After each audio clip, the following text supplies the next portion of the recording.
안녕하세요. 올바른 국어의 시작과 끝 정원입니다. 우리 이제 같이 3월 모의고사 해설 강의를 해보도록 하겠습니다. 여러분들이 이제 고등학교 2학년 들어가서 이제 본격적으로 원래 고등학교 국어가 우리 고등학교 1학년 때는 모든 파트를 다 합쳐서 고등국어라고 학습을 하게 되고 이제 2학년 때부터는 언어와 매체라든지 화법과 작문이라든지 문학 그리고 독서 이렇게 과목을 나눠서 학교에서도 학습을 하게 되고 그래서 우리 고등학교 1학년 때랑은 약간 다른 마음으로 고등학교 2학년 국어를 맞이하게 되고요. 우리 그렇게 고등학교 2학년 들어서 처음으로 보는 모의고사인 우리 3월 학력평가 우리 이거를 어떻게 생각하면 좋고 우리가 어떻게 봐야 되고 문제는 어떻게 푸셨으면 됩니다. 라는 얘기를 해보려고 이렇게 카메라 앞에 서게 되었어요.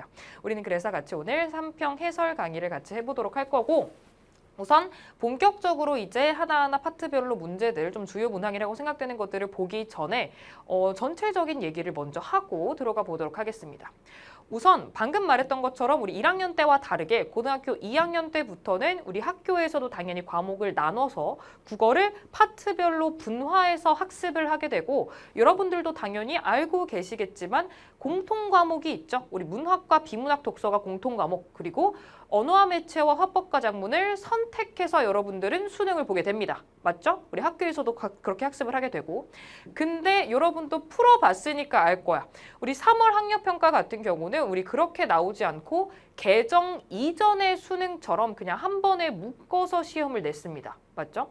그래서 여러분들은 이 3평을 어떻게 받아들여주면 좋겠냐면 오케이, 내가 이런 파트를 내가 지금 잘 못 잡고 갈피를 못 잡고 있고 내가 이런 파트는 조금 내가 수월하게 하는 것 같구나 라는 것들을 잡아주는 식으로 이걸 활용해야겠고 여러분들이 조금 더 유형 학습을 하신다든가 아니면은 내가 본격적으로 내가 문법을 할 것인지 아니면 내가 문법 쪽은 내가 시간을 들여도 조금 힘들 것 같다.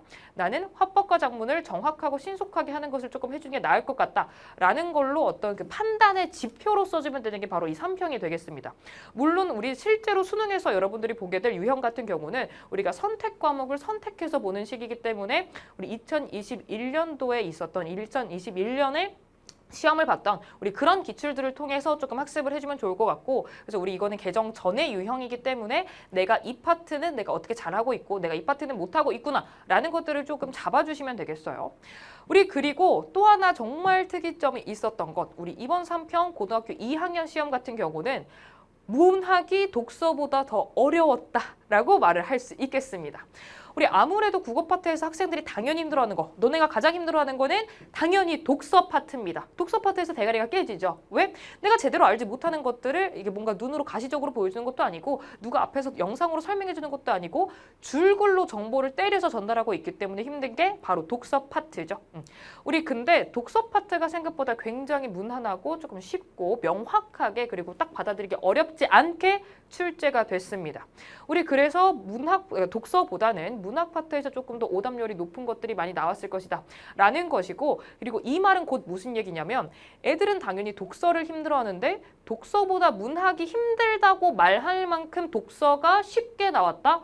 라는 건 곧 어떻게? 여러분들이 시간 부족한 사람들도 다른 때에 비해서 적었을 거고 그리고 등급컵도 높게 형성이 될 거란 얘기입니다. 원래 어렵고 그런 것들은 다 사실 독서 파트에 있기 때문에 독서 파트가 쉽게 출제되면 당연히 등급컷이 올라갈 수밖에 없어요. 왜? 시간 부족을 느끼는 사람이 적을 것이기 때문에. 네. 우리는 그렇게 생각을 해주면 되겠다라는 것이고 우리 역시 그래서 바로 화법 작문 파트부터 그리고 또 하나 여러분들은 3평을 가지고 내가 방금 말했던 것처럼 당연히 여러분들은 이게 전부가 아닙니다. 내가 그냥 그동안 국어 공부를 어떻게 해왔는지 그거를 확인하고 내 약점을 확인해서 그 약점을 조지는 용도로 얘를 써줘야 되는 거지 이게 내가 잘 봤다고 해서 나 국어 좀 하는데 이렇게 이러면서 자만할 이유 절대 없고요. 그리고 내가 이걸 못 봤다고 해서 슬퍼할 이유도 전혀 없습니다. 그냥 여러분들이 어떤 부분을 잘 해왔고 어떤 부분을 내가 잘 못해왔구나. 내가 이 부분을 조금 취약점이니까 내가 여기를 조금 더 어떻게 파봐야겠다라는 걸 방향 설정을 하는 키로 이걸 쓰셔야 된다라는 겁니다. 아시겠죠? 우리는 그래서 바로 화법과 작문 파트부터 들어가 보도록 하겠습니다.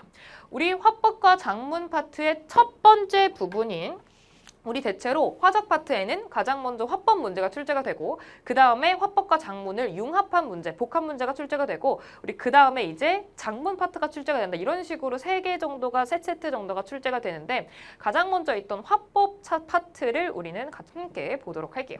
그래서 1번부터 3번 여러분들은 시험지에 있는 모든 정보들 다 봐줘야 된다라고 생각하셔야 됩니다. 우리 시험지가 이렇게 구성이 되어 있잖아요. 그렇지? 우리 이 본문만 보고 문제만 선지만 볼 거냐? 아니라는 얘기입니다. 우리 이 안에 있는 애들은 싹 다 여러분들이 시험을 볼 때 필요한 애들이에요. 무슨 말을 하는 거냐면 여러분들 이런 발문 같은 거 진짜 안 읽는단 말이야. 그렇지? 근데 왜 이거 안 읽어요? 이것도 우리 시험지 안에 있는 정보인 것입니다. 그래서 바로 보면 다음은 온라인 수업에서 이루어진 학생의 발표다라고 발문에서 뭐가 제시되어 있냐면 우리 이거 화법 파트의 문제라고 얘기를 했고 그 중에서도 우리 이런 발문을 통해서 뭘 알 수 있다? 담화 유형을 알 수 있습니다. 우리 화법 중에서도 어떤 유형인지를 알 수 있다라는 거예요. 우리 화작은 여러분도 풀어서 알 거야. 따로 개념 공부를 빡세게 해줘야 된다거나 뭐 엄청 어려운 개념들이 따로 있다거나 그런 게 아니죠. 우리 화법과 작문 파트는 그런 파트가 아닙니다.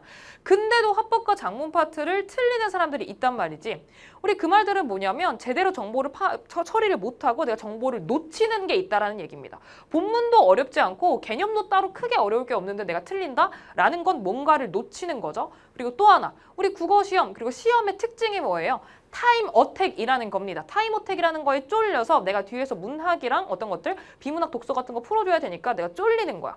그러니까 빨리 풀어야겠다라는 생각 때문에 어떻게 정보들을 놓치게 되는 겁니다. 그래서 실수를 하는 거죠. 우리 화작 파트는 대놓고 몰라서 틀리는 경우는 잘 없는데 자꾸 실수를 해서 틀립니다. 그 실수를 왜 한다? 정보를 놓쳐서. 여러분들이 정보를 놓치지 않고 정확하게 푸는데 빠르게까지 할 수 있다? 우리 그럼 화작 파트에서 뭘 해주셔야 되냐면 우리 화작 파트는 나오는 유형들이 명확히 정해져 있습니다. 그렇기 때문에 이런 유형들이 있구나. 우리 화법에서는 이런 담화 유형들이 있고 본문 유형들은 이런 것들이 있고 이 유형에서는 이걸 조금 메인으로 챙겨줘야 되고 본문에서 이런 게 있다라는 거는 선지로 구성이 문제로 출제가 될 거라는 얘기구나 라는 것들을 조금 감을 먼저 잡고 본문을 봐줘야지 정보를 놓치지 않고 처리할 수 있다라는 얘기예요. 그래서 그냥 보고도 풀 수 있으니까 내가 공부를 안 해도 될 것 같잖아. 아니야. 우리 공부해줘야 됩니다. 화작 파트도 마찬가지예요. 왜 괜히 시험이겠어? 얘도 정확히 국어 수능에서 시험에서 모의고사에서 묻고 있는 파트입니다. 공부해줘야 된다는 얘기예요. 네. 우리 그래서 우리 이렇게 유형 파악했습니다. 발표래. 결국에 이건 어떤 거 판단하면 되냐면 가장 먼저 첫 번째로 담화 유형 파악하시고 두 번째로 화제 파악하십니다. 얘가 도대체 뭐에 대한 얘기를 하고 싶은 건지 뭐에 대한 발표를 할지를 파악해 주시면 되겠죠? 우리 그리고 나서 세부 화제. 얘가 이 말을 하고 싶어가지고 그 안에서는 또 어떤 얘기들을 상세하게 얘기하고 있는지 그 메인 것들을 조금 봐주는 거예요. 당연히 그리고 플러스로 이 세부 정보들이 어떤 것들이 있는지도 놓치지 않고 읽어주시면 되겠고 그리고 여기까지가 내용이라면 추가적으로 판단해 주셔야 될 게 오케이, 이런 게 쓰인 거는 어떻게 효과적으로 전달하기 위한 것이다. 이런 것들을 효과적으로 전달하기 위해서 이런 방법을 썼구나. 이렇게 뭐 자료를 제시하고 있구나. 뭐 제스처를 쓰고 있구나. 질문을 하고 이렇게 하고 있구나. 뭐 이렇게 흥미를 유발하고 있구나. 이런 것들이 있죠. 우리 이런 것들을 파악을 해줘야 되는 게 바로 화법과 작문 파트. 그래서 여러분들도 화법 파트에서 유형 파악하시고 오케이 발표구나 보시고 뭐에 대한 이야기를 하고 싶구나 보시면 되겠고 그 다음에 그 안에서는 이런 정보들을 얘기하고 있구나를 판단하시면 되겠습니다. 아시겠죠?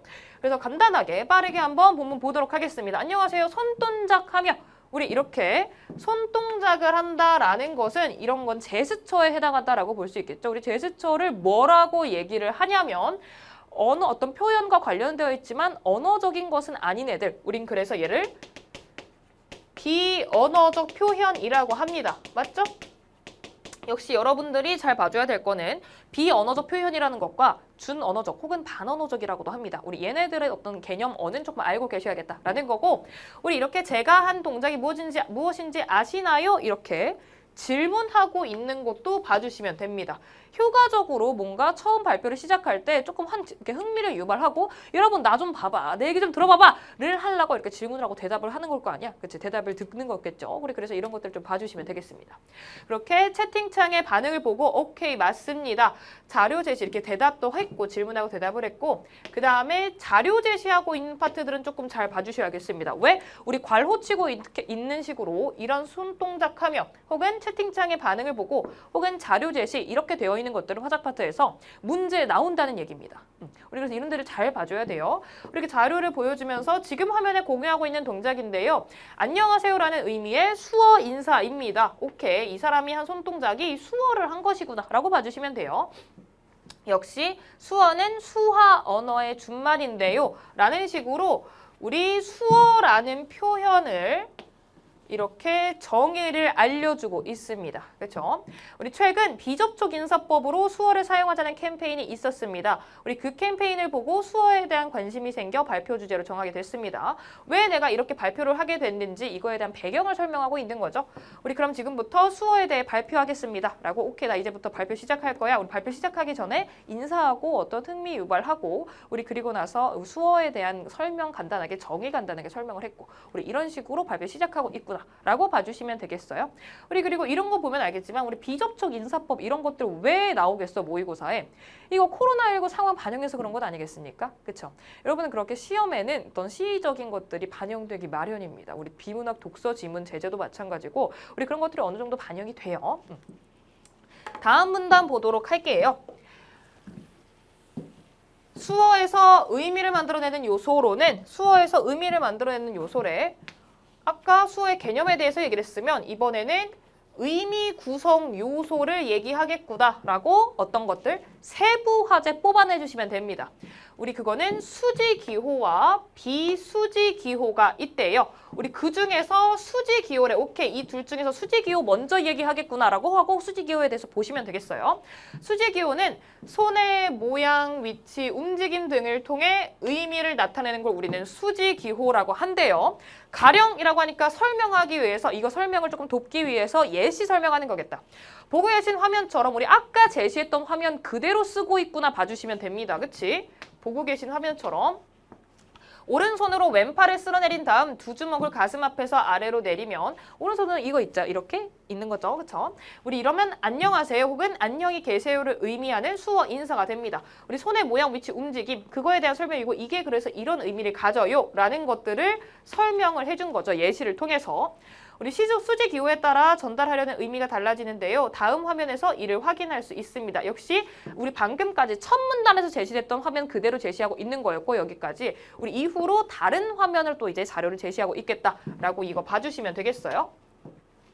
우리 이렇게 오른손을 펴서 엄지를 이마에 대고 나머지 손가락을 좌우로 흔들면 닭을 의미합니다. 근데 엄지는 이마에 댄 채로 검지중지만을 펴서 흔들면 경찰을 나타냅니다. 역시 우리 이렇게 자료를 통해서 화면을 통해서 예시를 보여줘서 어떻게 의미가 어떻게 달라지는지를 설명을 해주는 것이에요. 어떤 거가? 수지 기호가. 손 모양의 차이로 의미가 달라지는 겁니다. 우리 그럼 우리 이름과 같은 여기까지 우리 이렇게 수지 기호가 의미 차이를 만들어낸다라는 것 얘기를 했고 그럼 우리 이름과 같은 고유명사는 어떻게 표현할까요? 우리 이거에 대한 거 추가적으로 궁금할 게 있을 수 있으니까 어떻게 표현할까요? 라고 물어보는 식. 그 다음에 바로 대답을 하는 거지. 우린 이런 것들을 뭐라 그래? 자문자답이라고 얘기를 합니다. 맞죠? 이때는 한글 자모나 숫자, 알파벳 등을 나타내기 위한 손모양인 지화를 사용합니다. 오케이. 그래서 이 지화에 대해서도 간단하게 설명을 했고 어떤 정의도 소개를 했다라는 것들 봐주시면 되겠어요. 우리 그래서 첫 번째 수지기호에 대한 설명을 했구나라고 봐주시면 되겠고요. 우리 그 다음에 그럼 뭐가 나올 걸 기대할 수 있냐면 당연히 비수지기호가 나올 것을 기대하시면 됩니다. 우리 내가 이렇게 뭔가 기대하면 된다라고 말을 한다는 건 여러분들이 시험을 볼 때, 문제를 볼 때 그 앞에 뭐가 나올지 그렇게 반응을 하면서 예상을 하면서 읽는 것과 그렇지 않은 것은 이해도에서도 마찬가지고 무엇보다 속도에서 정말 큰 차이가 납니다. 그래서 여러분들이 이렇게 오케이 이게 나왔는데 수지기호 먼저 나왔어. 그럼 이제 비수지기호 설명도 나와야겠다라는 것들을 당연하게 자연스럽게 예상을 하면서 바로바로 읽어줘야 돼요. 우리 그래서 역시 다음 문단 보니까 어때? 다음으로 비수지 기호는 하고 비수지 기호에 대한 설명이 나오네요. 비수지 기호는 손이 아닌 눈, 코, 입, 머리 등의 움직임을 말하는데요. 우리 아까 수지 기호는 손과 관련된 것이었고 얘는 손이 아닌 다른 애들의 움직임을 말하는데요. 우리 이를 통해 의미를 나타내거나 아까도 의미 나타낸 거죠. 수지 기호는. 그래서 얘도 마찬가지입니다. 우리 의미를 나타내거나 혹은 얘는 수지 기호와 다르게 비수지 기호는 뭐도 나타낸다? 문장 형식을 결정하기도 한대요. 오케이, 이게 조금 다른 점이구나도 역시 바로바로 봐주시면 되겠어요. 우리 그렇게 다음 화면을 보시죠. 라고 역시 화면 새로 제시하고 있어요. 손으로 턱을 쓰다듬어 내리는 행복이라는 수어 동작을 할 때 행복한 표정을 지으면 행복하다는 의미입니다. 역시 시범을 보이면 본인이 보여주고 있다라는 얘기죠. 왜 우리 이거 온라인으로 발표하고 있는 것이잖아. 그치? 그래서 이게 보일 것 아니에요? 얘의 모습이. 그러니까 이게 당연히 가능한 거겠죠? 반대로 이렇게 불쾌한 표정을 지으며 손동작을 하면 무슨 의미일까요? 역시 질문하고 있고요. 우리 채팅창을 보면서 이건 뭐겠어? 우리 이거는 온라인이라는 어떤 특성을 가진 거야, 매체. 그런 게 조금 가미가 된 지문인 거죠. 원래 같은 경우는 질문하고 나서 청중의 반응을 보고라는 게 괄호 속에 많이 있습니다. 그치? 우리 근데 지금 어때? 여러분들 우리 뭐 언택트 뭐 이렇게 해가지고 여러분들 만나지 않고 비대면으로 수업하기도 하고 그런 것도 경험을 했잖아요. 그치? 우리 이렇게 대역병에 창궐한 시기에, 맞죠?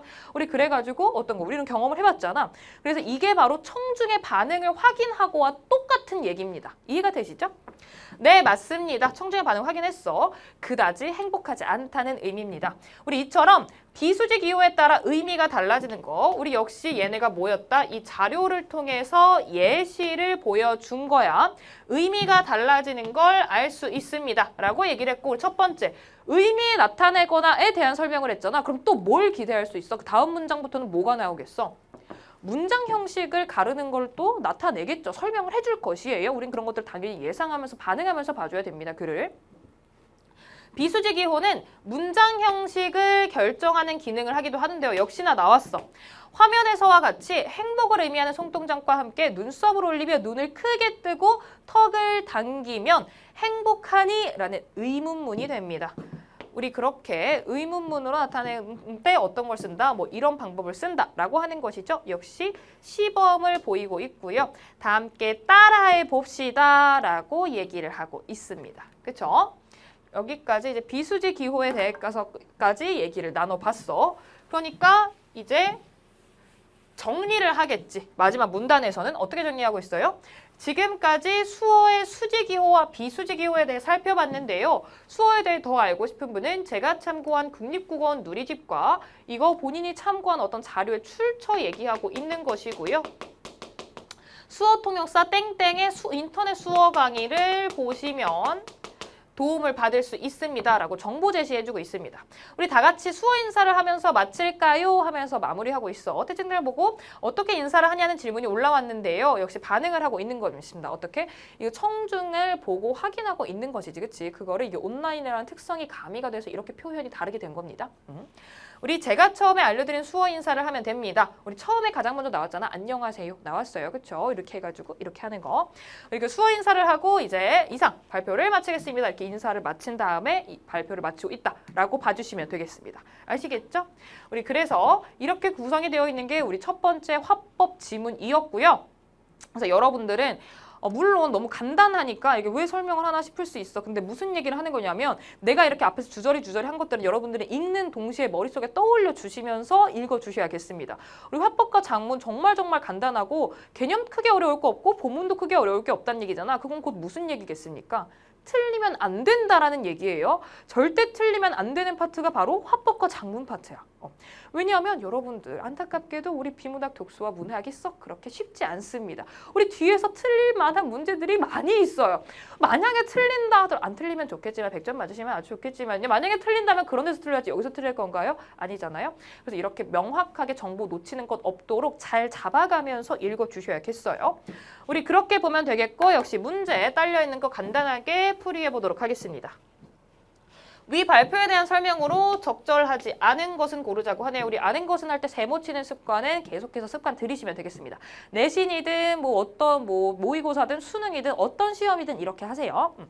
우리 1번부터 발표를 시작하며 발표 순서와 방법을 안내하고 있다. 우리 이거 간단하게 정말 그 내용이 있는지 본문에 내용일치로 찾아주시면 되는 문제입니다. 우리 순서 방법 하고 있지 않아서 정답 바로 1번 이렇게 고르시면 되겠어요. 굉장히 간단한 문제였지, 그치?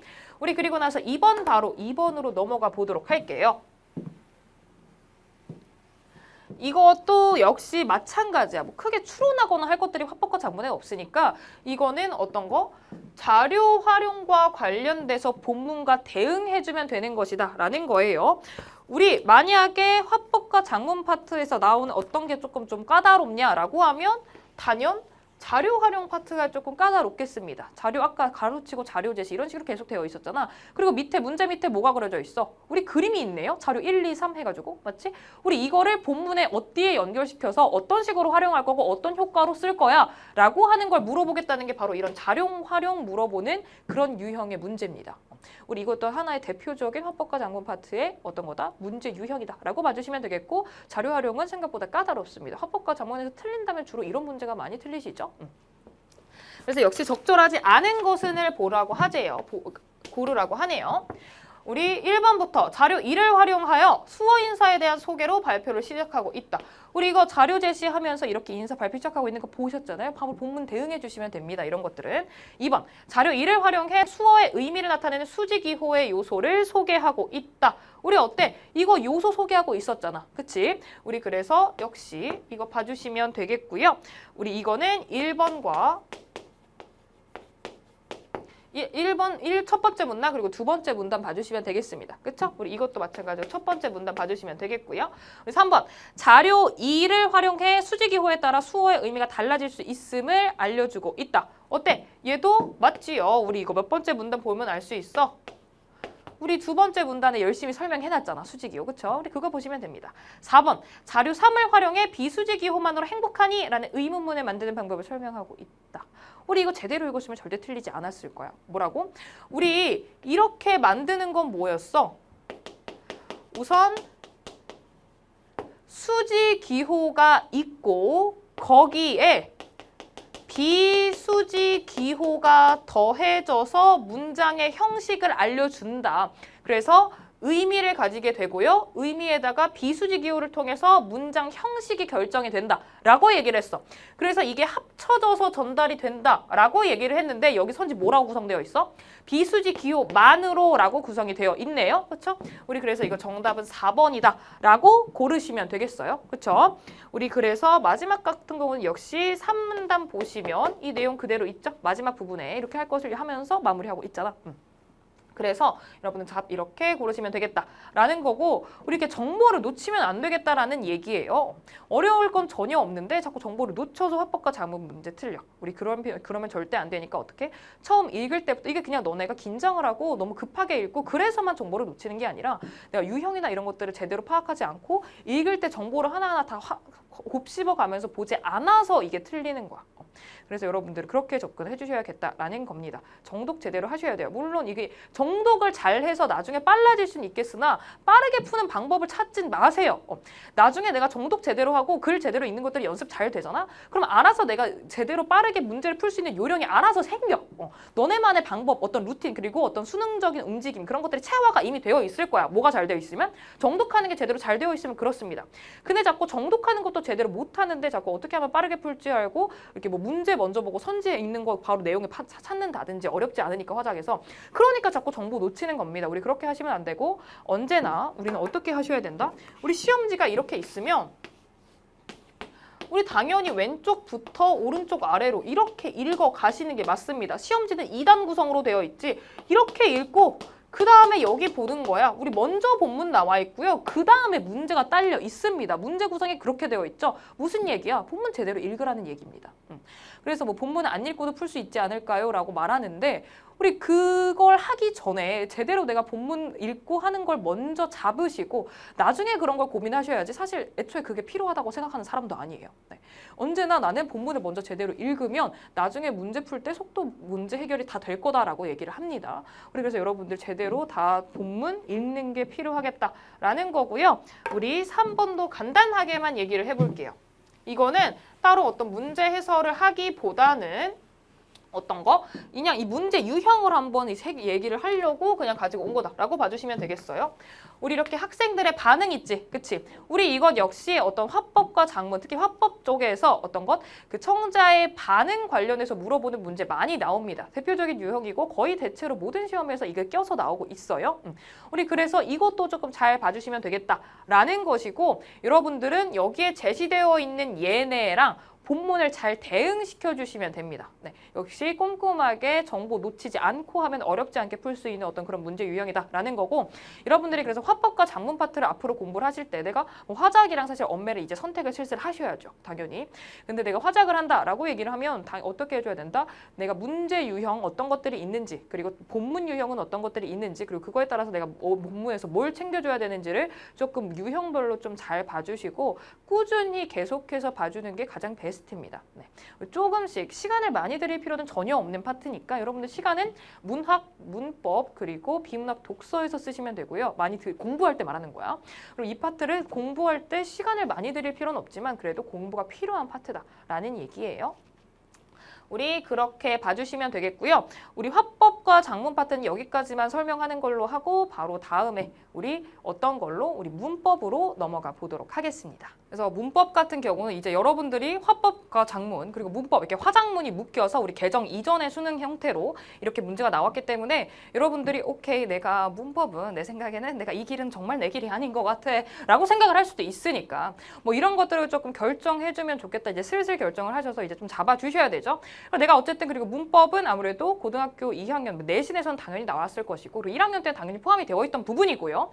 우리 그래서 문법은 한번 잡을 거면 한 숨에 그러니까 이때 조금 이때쯤은 그냥 모의고사 풀 때 한번 나중에 고3 올라가기 전에 한번 겨울방학 때쯤에 한번 하지 라고 생각을 하지 마시고 우리 한숨에 바로 해주시면 좋겠습니다.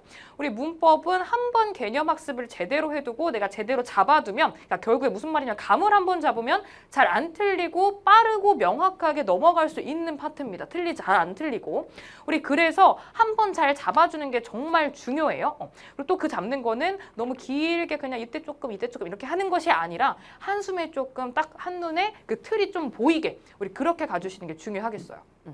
그래서 우리 같이 문법 봐줄 거고 잠시 포인터를 가지고 올게요. 그래서 바로 문법 봐줄 거고 우리 같이 볼 거는 11번, 12번 결국에 우리 문법 문제 중에서 꼭 모의고사 보시면 이렇게 지문 딸려있는 문제가 나오죠. 지문 하나가 길게 나오고 그 다음 한 두 문제 딸려있고 우리 이런 문제가 지문형 문법 문제가 꼭 하나씩 나옵니다. 한 세트씩. 우리 오늘 같이 볼 거는 바로 그런 거다라고 봐주면 되겠고 우리 뭐 13번 의문 변동 문제라든지 아니면 14번은 인용 표현, 15번의 의미 이런 것들은 역시 여러분들이 나와 있는 것들 잘 봤으면 어렵지 않게 풀지 않았을까라고 생각을 합니다. 네. 우리 그래서 문법을 이렇게 봐줄 거고 이렇게 본격적으로 이거를 들어가기 전에 그냥 간단하게 이렇게 지문 딸려 있는 이런 문제, 문법 문제에 대한 이야기를 조금 해보자면 우선 여러분들이 이런 질문을 가끔 받기도 하고요. 뭐 현강하는 친구들이나 아니면 인강에서도 그러고 이렇게 질문을 가끔 받습니다. 모의고사 푼 뒤에 특히 이렇게 지문 딸려 있는 거 꼭 다 읽어야 돼요? 라는 질문을 가끔 받습니다. 네. 저는 언제나 답하죠. 당연히 다 읽어야지 라고 얘기를 합니다. 여러분들 이렇게 지문 딸린 문법 문제 나왔을 때 그러니까 결국에 문법 파트 지문 있죠? 우리 읽어야 합니다. 아니 내가 문법 개념 제대로 잡았으면 안 읽어도 되는 것 아닌가요? 라는 건데 우리 사실 너네가 문제 딱 한눈에 딱 보면 이게 뭘 물어볼지 보여? 안 보여요. 읽어야 보이지. 그치? 그러니까 무슨 얘기냐면 정말 그냥 원래 알고 있는 개념만으로도 풀 수 있는 문제들이 나오겠죠. 사실 이번 문제들은 조금 그래서 난이도가 조금 엄청 높진 않지 않았나라고 생각이 돼요. 어떤 추가적인 심화 개념이나 그런 게 따로 지문을 통해서 제시된 게 아니라서. 근데 여러분들이 그게 그럴지 안 그럴지 모르니까 읽으셔야 됩니다. 왜? 여러분들이 알고 있는 개념 속에서도 어떤 것들 그 상세한 어떤 용례라든지 그거에 따라서 묻는 문제들도 나옵니다. 우리 그래서 지문 딸려있는 문법 문제의 지문 꼭 읽어주셔야 돼요. 다만 우리가 문법 공부를 빡세게 제대로 잡아주면 문법을 결국에 개념이 완성이 됐다. 그냥 한번 1회독했다가 아니라 정말 완성이 됐다. 나는 그래도 문법 개념 어느 정도 좀 잡았고 심화 개념도 그렇게 쏙쏙 내가 이틀 안에서 이 파트 안에서 이거에 대한 심화 개념 이런 것들도 좀 정리가 됐다라고 해서 개념이 완성이 되면 당연히 빠르게 풀고 빠르게 읽는 게 가능해지겠지. 왜? 내가 아는 내용을 그냥 한번 다시 확인하는 거니까 지문을 통해서. 근데 그렇다 하더라도 지문은 꼭 읽으셔야 합니다. 우리 시험지 속에 있는 정보들은 놓치지 마세요라는 게 제 부탁 같은 것이에요. 네. 우리 그래서 뭔가 자꾸 빠르게 풀어야겠다라는 생각에 사로잡혀가지고 뭘 자꾸 내가 스킵할 수 있을지를 자꾸 생각하더라고. 여러분들 그런 건 없습니다. 우선 제대로 읽는 것, 내가 시험지 속에 들어있는 모든 정보들을 다 처리하는 것, 우리 그걸 먼저 잡으세요. 그 다음에 내가 뭐 이거는 내가 되겠더라라는 게 알아서 남이 알려주는 거 말고 그냥 내가 알아서 생길 정도로까지 내가 했다면 내가 그럼 정말 독해력에 어느 정도 경지가 오른 거겠지. 근데 그런 사람은 잘 보지 못했습니다. 네. 우리 그렇기 때문에 여러분들 다 정보들 봐주셔야겠다라는 거 지문 꼭 읽으세요 라는 말이에요. 물론 우리 이 지문 같은 경우는 우리 이번 시험에 있는 문법 문제 이 지문 딸려있는 이거 같은 경우는 심화 개념이 따로 추가로 제시된 건 아닙니다. 네, 이건 꼭 무슨 얘기냐면 따로 고민하거나 되게 어렵게 생각하지 않고 빠르게 우리 본문을 이 지문을 읽을 수 있었을 거란 얘기예요. 만약에 내가 그거를 못했다라고 하면 고등학교 1학년 때 국어 공부를 약간 소홀히 하신 것이 아닐까라는 생각을 조금 해보면서 괜찮습니다. 어떻게? 우리 지금 시간 있으니까 지금 하면 되지. 그쵸? 그래서 한번 간단하게 본문 이제 봐보도록 하겠습니다. 네. 우리 높임 표현에 대한 거 딱 보자마자 알 수 있지. 우리 이거 높임 표현에 대한 문제구나 라고 봐주시면 되겠고, 우리 높임 표현 그리고 밑에 나와 있는 또 이거 국어사랑 높임 표현을 연결하고 있는데, 우리 높임 표현 같은 경우는 고등학교 1학년 고등국어에 들어가 있는 범위입니다. 그렇죠? 그래서 여러분들 고등학교 1학년 내신 때 하셨을 거라고 생각이 돼요. 우리 높임 표현은 대상에 따라 어떻게 대표적으로 나눠? 누굴 높이느냐에 따라서 많이 나뉘죠. 우리 주체 높임과 객체 높임과 상대 높임으로 나뉜다라고 되어 있고, 역시 뭐부터 제시되어 있습니까? 주체 높임부터 제시가 되어 있죠. 주체 높임은 누굴 높인다?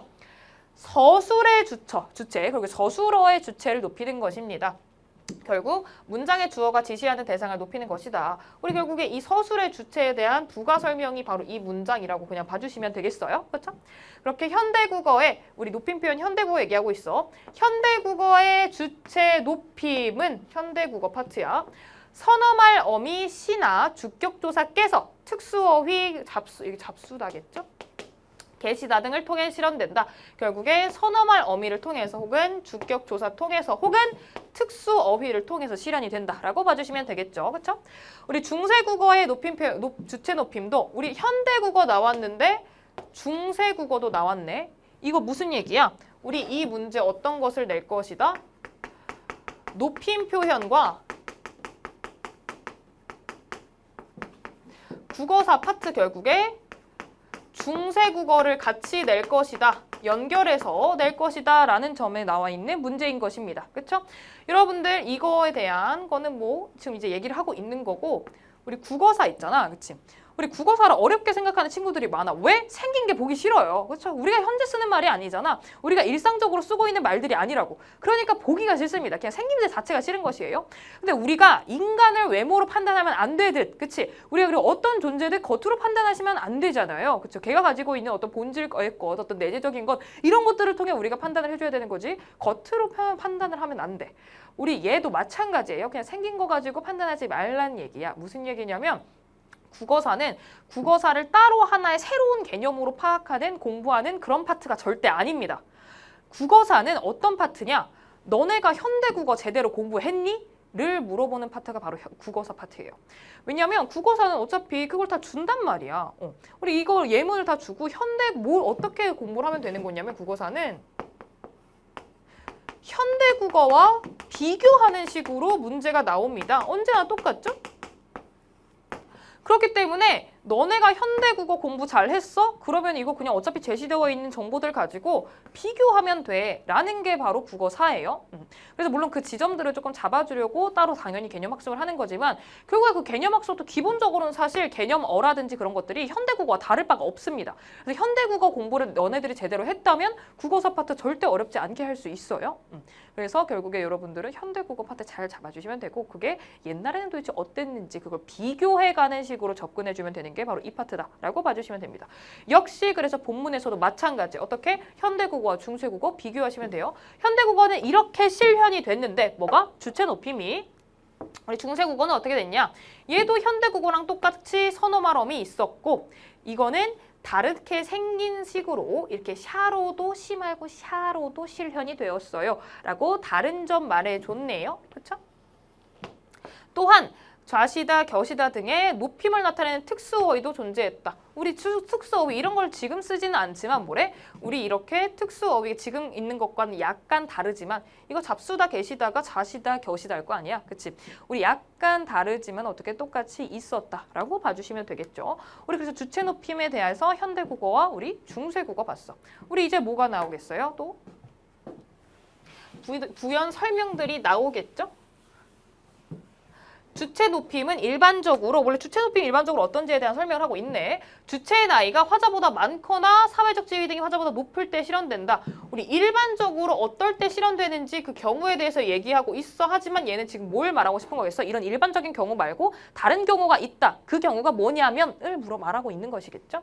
우리 주체와 청자의 관계, 우리 관계라든지 그리고 상황 등 이 대화가 누구와 이루어지고 있는 것인지 그리고 이게 어떤 상황에서 이루어지고 있는 것에 따라서 이게 달라질 수 있다는 거야. 그거를 고려해서 높임의 대상이라도 높이지 않거나 높일 사람이 아니더라도 높이거나 혹은 높인 대상이 아니더라도 높이거나 이런 것들이 있다는 거죠. 역시 예시를 통해서 가령하고 나와 있습니다. 부연 설명인 것입니다. 우리 방송과 같은 공적 담화에서는 공적이니까 객관성을 고려해서 높이지 않는 경우가 있다라는 것. 그리고 주체의 신체 일부 소유물 등 우리 이거는 높여야 되는 건데 안 높인 경우. 그쵸? 우리 이 다음 예시 같은 경우는 신체 일부 소유물 등 주체와 밀접한 관련이 있는 대상을 높이면서 원래는 이건 물건이니까 사람이 아니니까 높이지 않아도 괜찮은 거야. 근데 높이는 경우가 있다라는 거지. 어떤 때? 우리 주체와 밀접한 관련이 있는 대상일 때 이걸 높여서 주체를 간접적으로 높이는 간접 높임의 경우도 있습니다. 라고 우리 주체 높임에 대해서 조금 더 상세한 설명을 하고 있어. 그치? 우리가 그래서 주체 높임, 상대 높임, 그리고 주체, 객체 높임, 그리고 상대 높임 이렇게 세 가지를 잘 구분한다 하더라도 우리 이런 것들은 또 한번 읽어봐 줘야 된다란 말이야. 그래서 여러분들이 문법 학습을 제대로 하셔서 개념 학습을 제대로 하셔서 개념 제대로 잡고 그 다음에 빠르게 읽어가면서 이런 케이스를 문제에서 내겠다라는 거구나. 우리 이런 걸 찾아주면 되겠구나를 봐주시면 되겠습니다. 그래서 어떤 거? 개념 학습도 제대로 하셔야 되고 본문도 읽어주셔야 됩니다. 라는 거. 우리 그래서 다음 문단, 우리 다음 문단 이제 주체 높임 설명했으니까 객체 높임 얘기가 나오겠죠? 그래서 우리 객체 높임은 서술의 객체인 문장의 목적어나 부사어가 지시하는 대상을 높이는 것이래요. 우리 서술어가 영향을 미치는 가장 대표적인 게 당연히 주체겠지. 그게 바로 주체. 근데 주체 말고도 그 외한테도 영향을 미치는 서술어들이 있단 말이야. 우린 그렇게 영향을 미치게 되는 거, 서술어의 영향이 주체 말고도 더 닿는 대상을 우리는 객체라고 얘기를 합니다. 대표적으로 목적어가 그 객체에 해당하고 당연히 부사어도 객체에 해당합니다. 하는 경우가 있다라는 얘기가 모든 부사어가 다 객체인 것은 아니고요. 네. 그렇게 현대국어의 객체 높임은 부사격 조사 꽤나 우리 또 현대국어 얘기가 나왔네요. 현대국어의 객체 높임은 부사격 조사가 쓰이거나 아니면은 특수어휘를 통해서만 실현이 된대요. 이렇게 현대국어에서는 이렇구나라고 보시면 되겠고요. 역시 중세국어 봐주시면 되겠지. 객체 높임 중세국어에서 부사격 조사 께와 비슷한데 생긴 게 약간 다르죠. 그렇죠? 그리고 매시다, 모시다와 비슷한데 역시 어떻게 모시다, 여쭙다 비슷하지만 생긴 게 약간 다릅니다. 표기가. 이렇게 특수어휘가 쓰였습니다. 우리 이렇게 어떤 부사격 조사라든지 특수어휘 쓰인 것은 현대국어와 유사한데요. 근데 다른 점이 있지. 어떤 거? 객체 높임 선어말어미 삽잡 이렇게 실현이 되기도 했습니다. 물론 반치음 있는 잡도 있고요. 그렇죠? 이런 것들이 있었다라는 거고 여러분들 객체 높임 선어어미 삽잡 같은 경우는 그냥 입에 붙이세요. 네, 입에 붙이시면 됩니다. 하나의 세트로. 마치 우리 용어는 어감과 어미가 하나의 세트다라는 걸 입에 붙이는 것처럼 우리 객체 높임 선어어미 삽잡 같은 경우는 입에 붙이시면 되겠습니다. 아시겠죠? 우리 이렇게 실현이 되었다. 우리 이거는 뭐겠어? 당연히 현대국어와 다른 점이겠죠? 우리 이렇게 객체 높임에 대해서도 현대국어와 중세국어에 대한 내용이 나와 있었고 그 다음 문단 보시면 상대 높임 이제 마지막으로 나오겠죠? 주체 나왔고 객체 나왔네. 그럼 상대 높임 나와야 되지. 우리 이거는 대화의 상대인 청자를 높이는 게 바로 상대 높임입니다. 그리고 높일 때도 있고 당연히 낮추는 경우도 있습니다. 이것이 어떤 거? 상대 높임이 갖는 특성이죠. 낮춤이 있고 높임 그 정도에 따른 거다라고 보시면 되겠어요. 우리 그렇게 현대국어의 상대 높임법은 주로 씁니다. 아라, 어라 같이 종결 어미로 실현되는구나 보시면 되겠어요. 그렇다면 역시 중세국어도 나올 것이야. 그렇게 중세국어의 상대 높임 또한 마찬가지로 주로 종결 어미에서 실현이 됐다라는 점은 현대와 공통점. 근데 현대국어와 다른 점이 있겠지. 어떻게? 상대 높임 선어말 어미 이시 있었다. 마치 상대 높임, 그러니까 객체 높임 선어말 어미 잡처럼 상대 높임도 선어말 어미 이시 있었다라는 것이에요. 우리 선어말 어미 이 같은 경우는 평서형에서, 우리 이 같은 경우는 평서형에서, 그리고 잇 같은 경우는 의문형에서 나타났고 또 이거는 어떻게 쓰였다? 아주 높임으로 쓰인 것이다 라고 생각을 해주시면 되겠어요. 그래서 우리 이렇게 정보가 구성이 되어 있구나. 그래서 여러분들은 높임 표현에 대한 개념을 기본적으로 갖고 계시면 되겠고, 우리 중세국어 같은 경우, 우리 국어사 같은 경우는 하나하나를 외워주시면 물론 내신에서 당연히 도움이 되고요. 굉장히 도움이 되겠지만 우리가 외울 것들이 너무 많아서 아마 하나하나를 전부 다 외우고 전부 다 기억하는 건 쉽지 않습니다. 그래서 현대국어에 대한 개념을 명확하게 잡으시고 여기에 나와 있는 정보들을 토대로 문제를 풀어주면 돼. 중세국어를 바꿔서 봐주면 됩니다. 그렇죠? 우리 그래서 바로 문제를 들어가 보도록 할게요. 11번. 우리 11번은 A를 바탕으로 라고 되어 있어. 우리 A 같은 경우는 어떤 것? 우리 주체 높임에 대한 부연 설명이었어. 그치? 높여야 되는 대상인데 높이지 않는 경우도 있고요. 대체로 나이나 어떤 관계에 따라서 높이는데 일반적으로 그렇지 않은 경우도 있다. 어떻게? 우리 특수한 경우에 어떤 상황이나 관계에 따라서 높여야 되지만 높이지 않는 경우, 그리고 높이지 않아도 되는데 높이는 경우가 있다라는 부연 설명이 있었던 부분이 바로 A였어. 맞지? 우리 그래서 이걸 바탕으로 보기를 이용할 것이 이해한 내용으로 적절하지 않은 것을 고르세요. 보기. 우리 기억부터 미음까지 그냥 한번 보면 되는 거지. 아버지께 대화를 하는 상황인 것이라는 걸 이렇게 괄호해서 지금 제시를 해준 거겠지. 선생님께서는 우리 우선 높임 표현이 어디서 쓰였는지를 확인해 주면 되겠지. 께서라든지 책이 많으시다라는 것, 그리고 뭐뭐 합니다라는 이렇게 어미 역시 이거 뭐다? 높임 표현들이다 라고 봐주시면 되겠어요. 맞죠? 우리 니은 방송에서라네요. 세종대왕이 한글 창제했습니다. 우선 습니다. 이런 채는 당연히 어떤 거다? 당연히 어떤 높임 표현이다 라고 보면 되겠어요. 근데 우리 뭐 세종대왕께서 라고 표현하지 않고 이라고 표현했다라는 거 조금 특이점이겠다. 이걸 보면 뭘 생각하면 되겠어? 방송이니까 객관적이어야 되고 그렇잖아요. 그러니까 높여야 될 대상을 높이지 않은 케이스. 그게 바로 이렇게 제시가 된 거구나 라고 그냥 보기만 해도 딱 봐주면 좋을 것 같아요. 그렇지 않더라도 물론 선지 보고 판단을 해주시면 되고요. 3번.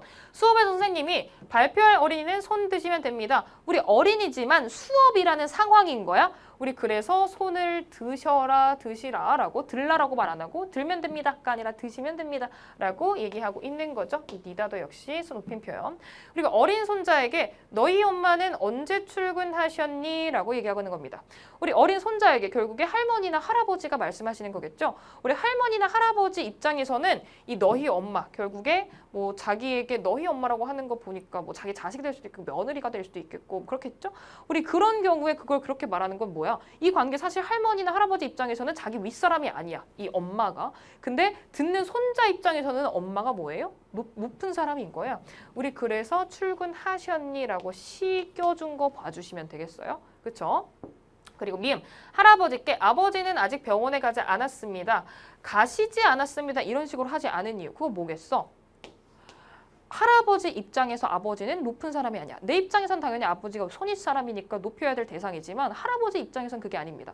청자를 고려한 게 되겠죠? 그렇죠? 그래서 여기 씁니다. 우리 이거 같은 경우는 높임 표현이다 라는 것이고 이 각 높임 표현이 누구를 높이는지를 봐주시면 되겠어요. 그리고 혹은 높이지 않고 있는지 우리 그런 것들을 봐주시면 되겠고요. 역시 선지를 보면 우리 1번 기억에서는 선생님의 소유물인 책을 높임으로써 어때? 뭘 높이고 있어? 책이 많으십니다. 그치? 책이 많은 거야. 근데 책이 많으십니다 라고 얘기하고 있어. 선생님이 가지고 있는 책을 높여서 선생님을 높이게 되는 것이겠죠. 그쵸? 선생님을 간접 높이고 있다라는 것 맞고요. 2번 니은에서는 담화의 객관성을 고려해 세종대왕을 높이지 않고 있다. 방송이라 그랬으니까 이런 거 설명 나와 있었지. A를 읽어야지, 본문을 읽어야지 이게 명확하게 되는 겁니다. 맞죠? 우리 그래서 2번 맞고요. 3번 디귿에서는 수업이라는 담화 상황을 고려해 어린이를 높이고 있다. 우리 공적인 어떤 수업 상황인 것이니까. 그렇죠? 사실 높이고 있고요. 굉장히 머쓱해진다. 왜냐하면 수업 때 한강에서도 그렇고 반말을 갑자기 대뜸 갈기거나 하는 때가 있단 말이죠. 나도 이렇게 인강을 찍을 때 물론 존댓말을 하기도 하고 가끔 반말이 나오기도 하고요. 근데 이렇게 수업 상황이 공적인 상황이니까 존댓말을 쓰고 있다 이런 것들 문제에서 마주할 때마다 굉장히 아주 머쓱해집니다. 네. 어쨌든 그러니까 맞죠? 그리고 4번. 우리 리을에서는 주체인 엄마와 청자인 손자의 관계를 고려해 엄마를 높이고 있다. 우리 맞습니다. 손자 입장에서 엄마가 높으니까 그 말하는 사람 본인 입장에서는 그 엄마가 자기보다 아래 사람이라 하더라도 그렇다는 거죠. 우리 5번 리음에서는 주체인 아버지와 화자의 관계를 고려해 아버지를 높이고 있다.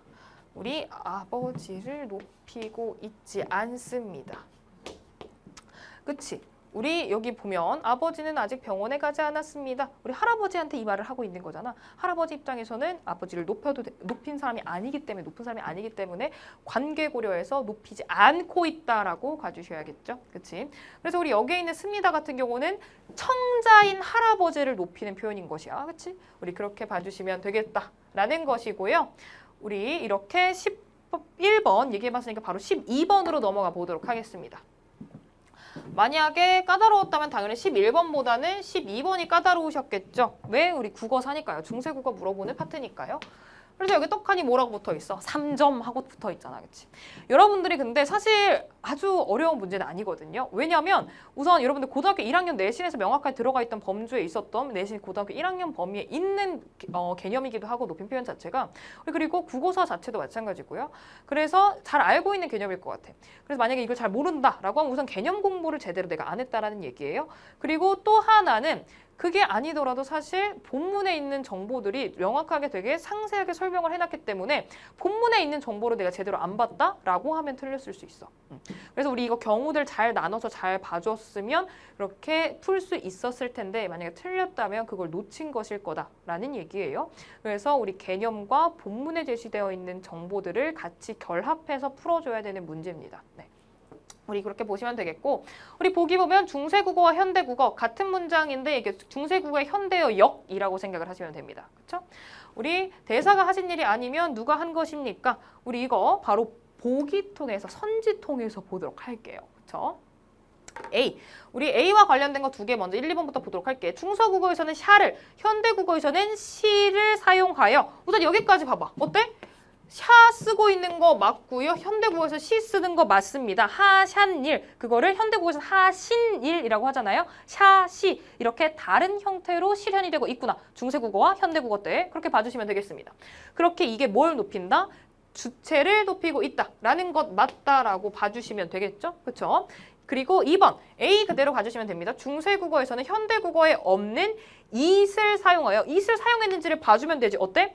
니혼 것이 있고라고 되어 있습니다. 것입니까를 것이 있고라고 되어 있지. 우리 마지막 문단 보면은 본문 마지막 문단 보시면 돼요. 이와 it이 있었다라고 얘기를 하잖아. 현대국어에 없는, 그치? 그래서 이거 사용한 것도 맞고 현대국어에 없는 것도 맞고요. 이게 상대인 청자, 상대 높임인 것도 맞습니다. 그쵸? 우리 그래서 2번도 맞아요. 3번 우리 B 한번 보도록 할게. 중세국어에서는 현대국어에 없는 삽잡의 그 단치음 있는 애 있죠? 얘 사용했는지 보면 되죠. 어때? 있잖아요. 공양하잡고 있죠? 우리 그래서 얘 있고요. 이걸 사용하여 맞고 객체인 어머님을 높이고 있다. 맞습니다. 왜? 이거 객체 높임 서너마로미라고 얘기를 했어. 그리고 이 문장에서 객체가 어머님을 하고 나와 있는 거 객체 어머니라는 것도 맞고요. 우리 그래서 이거 맞습니다. 4번 우리 중세국어에서는 이렇게 나와 있는 얘를 그리고 현대국어에서는 깨를 사용하여 객체인 부인을 높이고 있다. 우리 이것 역시 C에서 찾을 수 있고 이게 다른 식으로 현대국어와 중세국어 다르다는 것도 찾을 수 있어. 우리 그래서 이거는 객체를 높이고 있다라는 것도 봐주시면 되겠죠? 그렇죠? 5번 우리 C 중세국어에서는 외셔를 현대국어에서는 모셔를 사용하여 우리 어때? 우리 매셔 있고요. 네, 나와 있었어. 그리고 밑에 현대국어에는 모셔라고 나와 있네요. 이거 맞습니다. 둘 다? 오케이. 그럼 좋은데 그럼 뭐가 답이야? 라고 생각하면 안 되지. 우리 언제나 문제, 선지는 끊어 읽으셔야 되고요. 하나하나 정보 다 봐주셔야 됩니다. 뭐래? 주체인 태자를 높이고 있다. 우리 태자 주체인가요? 태자? 객체죠. 우리 이거 잘 봐주셔야겠습니다. 맞죠? 우리 그래서 우리 여기서의 못이다, 매시야, 우리 이거 같은 경우는 객체를 높이는 특수 어휘였다 라고 봐주시는 게 맞겠습니다.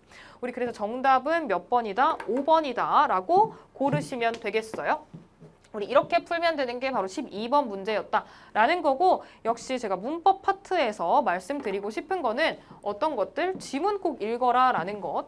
그래서 지문을 안 읽고 넘어가시면 안 됩니다.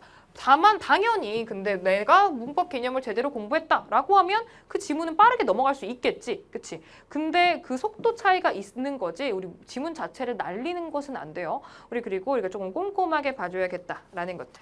우리 그래서 여러분들은 문법 내가 앞으로 공부를 할 때 이렇게 문법 한번 제대로 잡고 그 다음에 문제 풀 때는 이런 식으로 접근해야겠구나를 좀 꼼꼼하게 봐주시면 되겠어요. 그리고 또 하나 우리 국어사는 현대 국어를 잘 잡으면 해결이 된다라는 것이에요. 아시겠죠?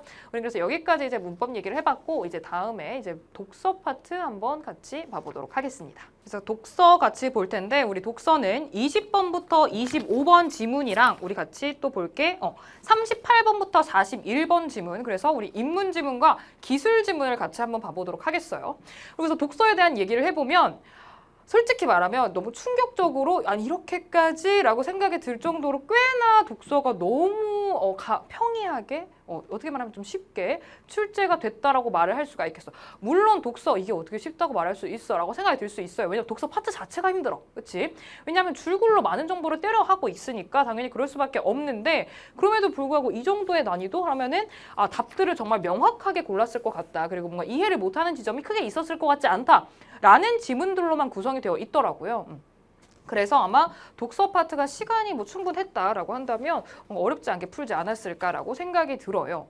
그리고 나서 또 이제 나는 고1과 고2, 고3 이렇게 다 이제 문제를 풀고 있으니까 고등학교 1학년 독서 같은 경우는 와 쉽지 않다라고 이거 고1 애들 굉장히 힘들어했겠다라고 느껴지는 문제들이 있었는데, 우리 고2는 정반대로 우리 독서 파트가 진짜 태영하게 나왔다라고 말할 수 있게 나온 것 같습니다. 그래서 혹시 흥미가 있다라면 고등학교 1학년 모의고사도 풀어보는 거 굉장히 괜찮습니다. 그래서 한번 풀어보시고요. 네, 우리 그래서 바로 독서 들어가 보도록 할게요. 그래서 아마 뭔가 힘들다라고 하면은 우선 이거 첫 번째 우리 20번부터 25번인 우리 가 지문과 나 지문, 지문 두 개가 엮어서 나오는 우리 그런 게 나왔다. 우리 인문과 예술이 융합된 그런 복합 지문, 이 세트 지문이 아마 어렵지 않았을까라고 생각이 됩니다. 왜? 그만큼 처리해야 될 정보가 많으니까 그런 것이에요. 우리 가와 나 그리고 뒤에 있는 다른 문제들도 다 그렇고 독서 자체가 지문이 크게 어렵다라고 말할 만한 것은 없었는데, 우리 가와 나가 우선 나와 있다라는 거는 그만큼 정보를 처리해야 될 게 많고 연결 지점도 생각을 해줘야 된다라는 얘기입니다. 그렇죠? 우리 그렇다는 점에서 아마 힘들었다면 아마 이 부분이 제일 힘들지 않았을까라는 것이고, 그리고 특히 그냥 인문을 정말 힘들어하는 사람들이 있습니다. 그래서 우리 그런 친구들은 이제 너네도 고등학교 2학년이니까 모의고사 좀 풀어봤잖아. 그치? 모의고사는 사실 몇 번만 풀어봐도 감이 와. 뭐가 감이 오냐면 내가 독서 파트 중에서 내가 여기는 진짜 볼 때마다 조지는구나 싶은 내가 정말 취약한 지점이 있습니다. 맞죠? 우리 몇 번만 풀어봐도 그 감이 와요. 우리가 안타깝게도 하고 싶은 것만 하면서 살 수는 없잖아. 그렇죠? 그래서 우리는 하기 싫은 것도 하면서 사셔야 됩니다. 우리 특히나 이렇게 어떤 것들? 이런 거 힘든 것들, 내가 취약한 지점들, 취약한 파트를 조지는 게 이제 여러분들이 독서가 한 단계 레벨업 할 수 있는 방법이에요. 그래서 여러분들이 약한 파트를 조금 조져주시면 되겠다라는 것이고, 내가 인문이 유독 힘들다라는 친구들은 인문들을 꾸준히 보면서, 인문은 사실 어떻게 보면 사고의 큰 틀 이런 게 조금 있다라고 볼 수가 있겠어. 어떻게 보면 배경 지식이라고도 말을 할 수 있겠죠. 우리 그런 것들을 조금 여러 가지 지문들을 조금 많이 봐가면서 좀 잡아주시는 것도 필요하겠고, 표현에 익숙해지는 것도 필요하겠습니다. 조금 피상적이고 추상적인 것들을 설명하는 것이다 보니까 그래서 그런 게 필요하겠다라는 거고, 역시 반대로 과학기술이 힘들다라는 친구들은 그런 것들을 보면서 내가 잘 알지 못하는 분야에 있는 것들을 어떻게 정보를 처리할 것인지 그게 익숙해지는 게 당연히 필요하겠죠. 네. 그래서 독서는 많이 봐주는 것, 꾸준히 봐주는 것, 매일 조금씩이라도 꾸준히 봐주는 게 정말 베스트입니다. 네. 늘 수 있는 유일한 방법이죠. 어떻게 지름길이 어디 있겠어? 정도를 걸으셔야 됩니다. 네. 우리 그렇게 생각을 해줘야겠다라는 거고, 힘들 수밖에 없는 파트예요. 근데 재미가 없고요. 그렇죠? 그래도 어떻게 우리는 계속해서 해줘야 되고 가장 힘을 쏟아줘야 되는 파트입니다. 이번 문제는 간단하게 나왔지만 여러분들이 볼 시험, 여러분들에게 의미가 있는 시험, 예를 들어 수능이라든지 이런 것들, 그런 곳에서는 어떻게 나올지 모르는 겁니다. 그리고 나에게 체감사가 어떨지는 더더욱 모르는 거야. 그치? 남에게 쉬웠는데 나에게는 유독 어렵게 느껴지는 것들도 있을 수 있지, 당연히. 그쵸? 그래서 여러분들은 기본적인 독해력을 쌓아두는 게 정말 필요합니다. 네. 그래서 당연히 그 독해력의 시작, 완전 기초화 되는 건 당연히 어휘력이고요. 어휘력이 채워졌다라고 생각이 든다면 당연히 시작은 요약입니다. 내가 도대체 이 전체 지문에서 하고자 하는 말이 무엇인지 뽑아낼 수 있는지, 그리고 또 하나, 그 상세적으로 그 문단 하나하나를 봤을 때 이 문단에서는 어떤 정보를 말하고 싶은 건지, 뭘 말하고자 하는지를 뽑아낼 수 있는 그 요약이 모든 독해력의 시작이에요. 네. 여러분들은 그래서 그걸 잘 뽑아내셔야겠습니다. 요약을 한다라는 거는 당연히 뼈와 살을 가를 수 있다라는 얘기고, 뼈와 살을 가를 수 있다라는 거는 뼈가 뭔지 안다라는 얘기니까 그 문단 간의 뼈들을 연결하면 아, 이거는 이런 식으로 글이 구성이 되어 있구나가 자연스럽게 올 것이고요. 그리고 나서 이 살 부분에서 있는 것들 중에 아, 이거는 이 부분의 살과 연결되겠구나를 지점을 찾아낼 수도 있는 것이고요. 그래서 모든 것의 시작은 요약이다라고 생각을 하시고, 여러분들 난 독해력이 너무 부족한 것 같아요 라고 생각이 드시면 우선 문제 푸실 땐 당연히 시험 때는 빠르게 푸셔야겠죠. 근데 공부를 하실 때 어떻게 하냐면 우리 지문들 있죠? 비문학 독서 지문들 내가 조금 특히 어렵다 하는 지문들을 가지고 고민을 해보는 겁니다. 한 문단 한 문단을 아, 이걸 한 문장으로 요약하려면 내가 어떻게 요약을 해야겠지? 라는 식으로 문장을 실제로 만들어보는 연습을 하시면 됩니다. 한 문장으로. 그래서 우리 그 연습을 조금 쌓아가 주시면 되겠다라는 거고, 우리는 가장 먼저 가부터 한번 보도록 하겠습니다. 아, 또 하나, 우선 여러분들 고등학교 2학년이잖아요. 3학년 아니고요. 2학년이에요. 3학년이어도 마찬가지였을 거예요. 수능 직전이 아닌 이상. 여러분들 볼 때 딱 먼저 문제부터 뭐 스캔을 하고 문제를 봤을 때 이거는 가만 읽고 풀 수 있는 문제, 이건 나만 읽고 풀 수 있는 문제, 뭐 이런 걸 먼저 스캔하고 그 다음에 이렇게 봐라. 뭐 이런 방법들이 있을 수 있겠어. 근데 어쨌든 문제를 푸는 그런 방법론적인 어떤 그런 것보다 가장 먼저 중요한 건 정말 글을 제대로 읽냐라는 것입니다. 그래서 그런 것에 먼저 집중하시기보다 정말 글에 있는 정보를 제대로 처리하는 거, 그걸 먼저 가져가시고, 사실 글을 정말 제대로 읽었다, 내가 독해력이 괜찮아서 독해력을 잘 높여서 글에 있는 정보들을 잘 알고 있고 이해했고 했다 라고 하면 사실 이거 문제 어떻게 풀고 바로 뭐 여기는 이거 가 단독이니까 가 뭐 이거 먼저 풀고 이렇게 풀지 않아도 그냥 순서대로 가 읽고 나 읽고 문제 순서대로 있는 거 그대로 풀어도 풀 수 있습니다. 오히려 그게 더 빠를 수도 있고요. 그렇죠? 여러분들은 그래서 어떤 문제를 푸는 스킬 방법에 집중하시기보다 당연히 지금은 독해력에 집중하셔야 됩니다. 기본적인 것 그것에 먼저 잡으셔야 되는 거예요. 그래서 우리 같이 본문 들어가 보도록 하지요. 16세기, 18세기 유럽의 계몽주의, 오케이. 지금 시기가 제시가 됐고 그 시기에 어떤 것? 유럽 계몽주의래요. 우선 가 지문부터 설명을 해보자면 가와 나의 공통점은 여러분들 읽으셨으니까 그냥 얘기를 해보면 가와 나의 공통점은 우리 중세에서 근대로 넘어오면서 어떤 것들? 합리적 이성이 메인이 되는 것들로 변한 겁니다. 어떤 신의 중심이라든지 그런 것들이었다면 어떻게? 어떤 걸로 변해왔다? 과학, 이성, 합리 이런 게 중요하게 된 게 바로 중세에서 근대로 넘어오면서의 변화지. 그치? 그게 바로 그 중세에서 근대로 넘어오게 만든 것이에요. 우리 그래서 근대적 합리주의, 우리 이런 것들에 대해서 다루는 게 바로 가와 나 지문의 공통이고요. 우리 그 중에서도 우리 어떤 거? 가는 누구의 어디죠? 이름이 뭐죠? 아도르노. 우리 아도르노의 입장을 중심으로 해서 전개를 하고 있다. 우리 이 근대에 관련해서 우리 그게 바로 가지문이고요. 우리 나지문 같은 경우는 그것과 관련해서 표현주의라는 예술적 사조에 대한 얘기를 하고 있는 글입니다. 우리 그래서 그 둘을 엮어주는 거는 뭐다? 중세에서 근대로 넘어온 그 근대 이성 합리주의와 관련된 글이라는 것이 공통적인 것입니다. 우리 그걸 봐주시면 되겠고, 우리 이렇게 유럽의 계몽주의는 구시대의 권위에 반대하여 우리 이거에 반대해서 나온 게 바로 이 계몽주의라는 거지. 합리적 이성을 통해서 진보를 꾀한 게 바로 이 계몽주의다라는 계몽주의에 대한 설명을 한 것이에요. 그렇죠?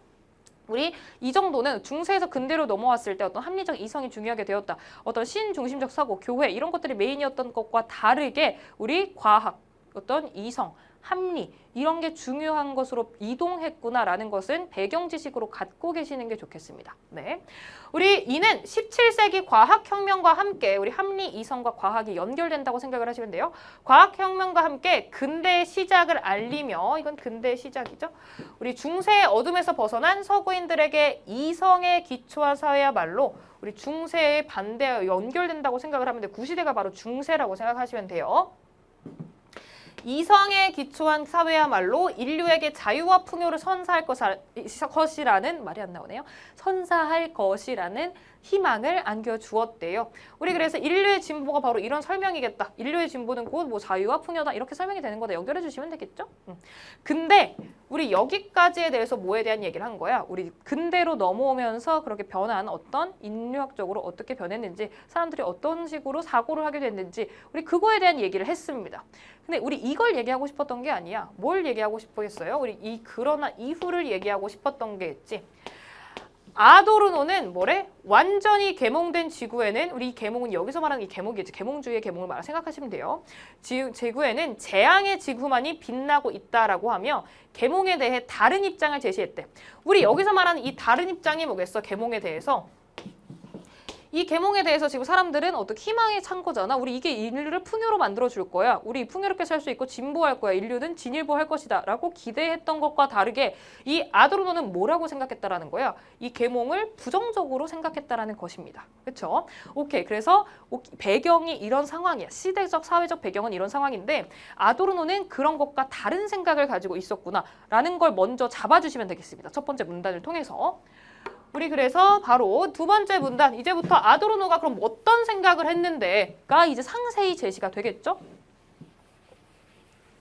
그렇게 아도르노는 계몽의 전개를 자연에 대한 지배와 인간에 대한 지배에서 인간의 내적 자연에 대한 지배로 이어지는 과정으로 설명했대요. 우리 이거를 여기서 여기로 쭉 이어지는 과정으로 설명했다라고 제시가 되어 있네. 여러분들 뭐 생각을 하시면 되겠어요? 이제 앞으로 문장들이 어떻게 구성이 될 것이다. 얘로 이어지는 과정이 제시될 것이다. 바로 잡아주시면 되겠습니다. 여러분들 뭐가 나올지를 예상하면서 보시는 거, 그렇게 바로 우리는 이런 거를 이해했다라고 얘기를 해요. 문장을 이해한 거지. 우리 이건 뭐야? 과정으로 설명하겠다니까 이 과정이 제시될 것이고 이 과정상에서 어떤 게 있다라는 건지 우린 그걸 파악해 주시면 되겠다라는 걸 보고 가지고 봐주시면 되겠어요. 우리 첫 번째 단계, 우리 이런 거 나왔을 때 개인적으로 표시해 주는 걸 저는 추천드립니다. 첫 번째 단계는 어떤 거다? 자연에 대한 지배래요. 그쵸? 위에서도 제시가 되어 있었어. 그치? 이거는 인간이 자연의 위협에서 벗어나 자기 보존을 꾀하기 위해, 우리 자기 보존을 꾀하기 위해서 자연을 지배하는 것이다. 인간이 본인을 위해서 자연을 지배하는 것. 우리 그걸 바로 자연에 대한 지배가 첫 번째 단계다라고 얘기를 했어요. 뉴턴에 의해 완성된 근대과학혁명은, 우리 근대과학혁명은 합리적 이성주의와 같은 입장에서 나온 혁명인 겁니다. 사람들로 하여금 미신과 환상에서 벗어나 자연에 대한 합리적이고 경험적인 지식을 갖게 하였다. 우리는 그래서 뭐를 지금 양분을 해주면 되겠어. 어떤 것? 중세와 근대, 우리 또 어떤 것들? 미신, 환상 이런 것, 그런 것과 어떤 거? 합리, 이성, 과학, 경험 이렇게 바꿔주시면 되겠습니다. 양분을 해주시면 되겠어요. 이 지식을 갖게 하였다. 이를 무기로 인간은 지배와 피지배라는 사회적 관계를 공고히 하여 자연에 맞서는 집단적 힘을 키움으로써 자연을 지배할 수 있게 되었다. 결국에 자기 보존을 위해서 우리 과학혁명이 일어났고, 그래서 우리는 자연을 지배자 그리고 피지배자 해가지고 자연이 피지배가 되어서 우리가 지배하는 대상으로 되었다라는 게 바로 이 문단에서 얘기를 하는 거지. 이게 바로 첫 번째 단계입니다. 어떤 것? 자연에 대한 지배가 시작되었다라는 것이죠. 그렇죠? 그리고 나서 이제 어떻게 되겠어? 두 번째 단계로 이어가지 않겠습니까? 우린 그래서 다음 문단에서 뭐가 제시될 것이다? 두 번째 단계, 그 과정이 제시될 것이다 라고 봐주시면 되겠어요. 근데 사회적 지배 양식이 강화되면서 우리가 어떻게 자연을 지배하게 됐잖아. 그게 바로 뭐라 그랬어? 사회적 지배 양식이 강화됐다라고 얘기를 하는 거예요. 그러면서 두 번째 단계로 이어졌대요. 두 번째 단계 뭐? 인간에 대한 지배로 이어졌대요. 우리 이 과정에서 이성은 사물의 본질을 인식하는 본연의 기능에서 벗어나 원래 이성은 뭐였다라는 거야? 원래 이성은 그 본질을 인식할 수 있는 것, 우리 진리에 다가설 수 있게 하는 것이 원래 뭐라고? 본질적으로 우리 이성의 의미였던 것이야. 그치? 이 본연의 기능은 원래 그거였어. 근데 여기서 이 과정에서 이 이성이 어떻게 된다고? 인간과 자연을 지배하기 위한 도구적 이성이 되었대요. 뭐라 그랬어? 본연의 기능을 가지고 있었다라는 거야. 본질적인 것을 지니고 있었다라는 거지. 이성이. 그치? 근데 이 과정에서 어떻게 된다고? 얘가 도구적인 것으로 변했다라는 것이에요. 그쵸? 우리는 도구적인 것, 수단적인 것과 그 본질적인 것, 그 자체 내재되어 있는 것, 이것을 구분하셔야겠습니다. 이게 어떻게 되겠어? 어떻게 보면은 도구로, 수단으로 전락하게 된 것이다. 라고 생각을 하시면 되겠죠? 이는 합리성이라는 미명 아래 오로지 목적 달성을 위한 도구로 사용되는 이성이라고 할 수 있다. 도구적 이성에 대한 부연 설명이다 라고 봐주시면 되겠고요. 사회 전체가 도구적 이성에 의해 총체적으로 관리되면서 개인은 자율성과 비판적 사유 능력을 어떻게 사회 전체가 총체적으로 뭐에 의해서 도구적 이성에 의해서 우리가 발전하기 위해서 이렇게 해야 돼. 다 같이 우리 사회적으로 지배적인 게 강화가 돼서 자연뿐만 아니라 이렇게 전체적인 사회 전체적인 분위기로 가게 되는 거죠. 관리되면서 개인은 뭐가 문제인 거야? 자율성과 비판적 사유 능력을 상실한 채 이거는 부정적인 것이겠죠. 오로지 목적 달성을 위한 수단으로 전락하였다. 우리 이렇게 되는 게 바로 인간에 대한 지배로 이어졌다는 것의 설명이겠죠. 그치? 우리가 단순히 자연만 지배할 수 있게 된 게 아니라 우리 뭐가 그 이성이 아예 도구적 이성으로 되어서 우리 인간 자체도 어떻게 이렇게 전락하게 만들었다라고 얘기를 하는 것이죠. 우리 그 결과 사회는 점차 전체를 위해 개인의 자유와 권리를 억압하는 전체주의적 경향을 띠게 됐다라는 것이죠. 우리 결과적으로 그래서 어떻게 됐다고? 사회 전체를 위해서 개인을 큰 걸 위해서 대를 위해서 소를 희생하는 게 괜찮다라고 얘기를 하는 전체주의 경향이 생겨났다라는 것입니다. 그치? 우리가 전체주의가 뭔지는 잘 알고 계셔야겠습니다. 우리 나라를 위해서 소 정도, 너네 한 명 정도는 인간 한 명 정도는 우리 희생할 수 있는 거잖아 라고 보는 것들. 우리 그런 입장이 전체주의 입장이지. 그치? 굉장히 위험한 것이죠. 네. 우리 그래서 이런 걸로 이어졌다라는 거 봐주시면 되겠습니다. 그래서 오케이. 아도르노 같은 경우는 이걸 뭐라 그래서 근대 합리 이성주의가 굉장히 뭐다? 비판적으로 지금 보고 있는 거잖아. 그 설명을 바로 이해의 단계들, 이 과정들을 통해서 하고 있는 것이고요. 아, 이런 점에서 그렇겠구나를 감을 잡아주시면 되겠습니다. 그쵸? 다음 문단 역시 뭐가 나오겠어? 이제 마지막 단계가 나올 것이라는 거 예상해 주시면 되고요. 여러분들은 앞에 제시되어 있는 거 그대로 이제 어떤 것들이 나오는지 봐주시면 되겠습니다. 우리 마지막 게 나오겠지? 자연과 인간 사회의 지배자가 된 인간은 우리 그렇게 지배를 하게 된 거야. 자연뿐만 아니라 인간까지도 지배를 하게 된 것이죠. 두 번째 단계까지. 계몽의 마지막 단계래요. 세 번째 단계야. 인간의 내적 자연마저 지배하게 되는 것. 우리 내적 자연을 지배했다라는 거예요. 그럼 도대체 내적 자연이 뭔데? 라는 걸 우리가 궁금증이 머릿속에 떠올라야 돼. 바로 나오겠죠? 내적 자연이란 하고 우리가 내적 자연이라는 게 원래 알고 있는 단어 이런 것이 아니기 때문에 이거에 대한 정의를 설명해 주는 것입니다.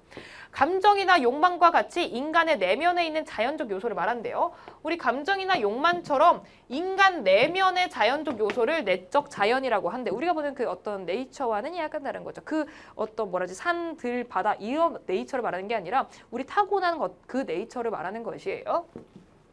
이는 비합리적일 뿐만 아니라 목적 달성의 방해 요소라고 여겨졌으므로 우리 이거는 비합리적인 거고 지금 합리주의, 이성 이게 중심인 사회라 그랬잖아. 그래서 뭐라고? 비합리적이고 목적 달성에 방해가 되는 거에 바로 이런 감정과 욕망 같은 내적 자연이야 라고 여겼기 때문에 사회적으로 통제 가능한 합리적 주체가 되기 위해 인간은 스스로 내적 자연을 억압하는 식으로 갈 수밖에 없었다라는 거지. 그치? 그렇게 역설적이게도 자연에 대한 지배가 인간 스스로에 대한 폭력적 지배로 이어진 것이다. 그 귀결된 것이다. 라고 이렇게 굉장히 역설적이다라는 얘기를 하고 있는 것이죠. 우리 그로 인해 인간은 존재의 허무감이나 자기 소외로 인한 불안과 절망을 감당해야 했다. 역시 어떤 것이야? 이게 지금 부정적이라는 것, 이게 문제가 있다라는 것, 그 비판하고 있는 게 바로 아도르노의 입장이구나라고 봐주시면 되겠죠. 그렇게 아도르노는 오디세이아에 나오는 세이렌의 일화를 계몽의 전개 과정이 집약적으로 드러난 알레고리로 보고 그 과정을 설명하였다라고 되어 있어. 근데 문단 구성을 보면 원래 이렇게 나와 있다라고 하면 세이렌의 일화를 이 과정과 어떻게 연결했는지에 대한 설명이 문단으로 나올 법하잖아. 근데 나와 있나요? 나와 있지 않지. 그 얘기 무슨 얘기겠어? 이게 문제에 나올 거란 얘기입니다. 그치? 우리 이 과정과 이 일화를 알레고리로 봤대잖아, 얘를. 그치? 우리 그래서 이 과정과 일하 알레고리가 뭐겠어요? 유사성을 들어서 연결하는 게 그걸 통해서 설명하는 게 알레고리죠. 우리 그래서 일화와 이거를 연결하는 게 밑에 문단에 없다면 문제에서 그걸 연결하라는 게 나오겠구나를 생각하시면 되겠습니다. 당연한 거죠. 실제로 우리 몇 번이 그 문제야? 우리 바로 22번이 그 문제네요. 그렇죠? 우리 그렇게 보시면 되겠습니다. 그래서 우리 마지막 문단 이처럼 아도르노는 근대 문명이 파국으로 치닫게 된 원인을 계몽의 전개 과정, 우리 뭘 통해서? 전개 과정을 통해서, 즉 인간의 자기 보존에서 시작되어 자연에 대한 지배와 인간 내적 자연에 대한 지배로까지 이어진 결과로 보았다. 결국에 계몽의 전개 과정이 뭐로 된다고? 어떤 지배 논리와 연결이 되어가지고 그게 문제인 거다라고 얘기를 하고 있는 겁니다. 그렇죠? 특히 인간의 자율성을 억압하는 전체주의, 히틀러에 의한 나치즘과 유대인 학살은 지배 논리로 전화된 근대이성이 얼마나 바뀌었다라는 얘기예요. 이렇게 지배 논리로 변한 거지. 그래서 얼마나 폭력적이고 비합리적일 수 있는지 단적으로 보여준다. 우리 이러한 관점에서 아도르노는 이성의 차가운 빛 아래, 우리 이거에 대한 마무리, 정리를 어떻게 하고 있어? 아도르노가 한 말로 얘기를 하고 있는 거네요. 이성의 차가운 빛 아래 새로운 야만의 싹이 자라난다 라고 인용을 하는 걸 통해서 마무리하고 있습니다. 결국 이 인용을 하는 이거 자체가 뭐겠어? 우리 차가운 빛 아래 야만의 싹이 자라난다라는 표현은 이거에 대한 설명을 하는 것이겠죠. 집약적으로 드러내주는 표현이다 라고 생각을 하시면 됩니다. 우리 그래서 몇 번부터 우리 그리고 바로 나부터 보도록 하겠습니다. 나를 보고 문제를 보도록 하겠습니다. 우리 여기까지가 가의 내용이었어. 뭐라고? 우리 합리, 이성이 중요해진 우리 합리적 이성주의인 근대가 어떻게 문제적으로 되었는지 그 비판하는 지점을 과정을 통해서, 그치? 우리 지배 논리로 연결되는 걸 통해서 얘기를 하고 있다라고 봐주시면 되겠고요. 우리 이제 나를 보도록 하겠습니다. 우리 고대 신화 그리고 중세 신중심 사고에서 벗어난 근대 서구, 오케이, 이 지점에서 연결이 되겠구나. 그래서 세트로 나온 것이구나라고 봐주시면 되겠고요. 벗어난 근대 서구인들에게 이성은 인류를 구원할 빛이자 진리였다. 우리 방금까지 얘기했던 것과 사실 앞에 우리 가에 제시되어 있던 것과 다른 내용이 아니기 때문에 편하게 읽어주시면 되겠죠? 그러나 이성을 맹신한 결과, 그치? 전쟁의 비극과 물질 문명의 병폐를 경험한 유럽인들은 이성에 대한 깊은 회의감과 함께 인간의 실존 문제에 관심을 갖게 되었다. 우리 이성의 어떤 문제, 그런 것들을 겪고 나서 어떻게? 실존 문제에 관심을 갖게 되었다라는 얘기예요. 그렇죠? 특히 전쟁의 소용돌이 한가운데 있던 독일의 젊은 예술가들은 우리 이 독일은 뭐와 연결해주면 돼? 우리 앞에 히틀러 그 전체주의와 연결해주면 되죠. 우리 그것들을 서로를 이렇게 텍스트를 상호 텍스트적으로 봐가지고 연결해서 읽어주시면 조금 더 이해가 편해집니다. 맞죠? 우리 젊은 예술가들은 이제 오케이 예술가? 우리 이거 예술가 연결될 것 같다라는 느낌 받아주시면 되겠어요.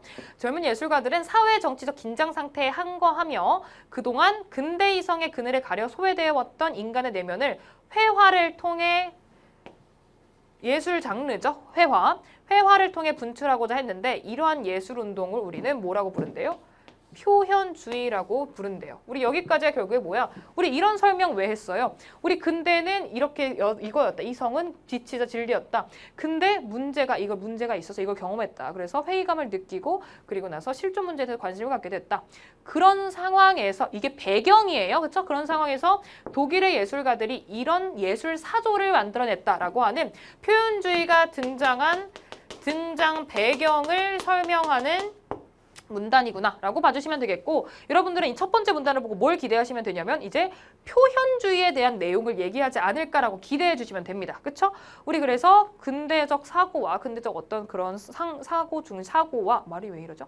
근대적 사고와 뭐를? 예술, 어떤 것? 표현주의와 연결해서 얘기하는 글이구나라고 봐주시면 되겠습니다. 우리 그래서 다음 문단으로 바로 넘어가 보도록 할게요. 표현주의는 한마디로 감정을 표현한다라는 의미이다. 우리 표현주의는 간단하다라는 얘기예요.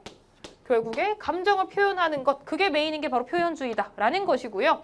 우리 기존의 사실주의가 회화와 대상을 있는 그대로 표현하라고 한 반면 우리 기존에 있던 예술사조는 사실주의였다라는 거야.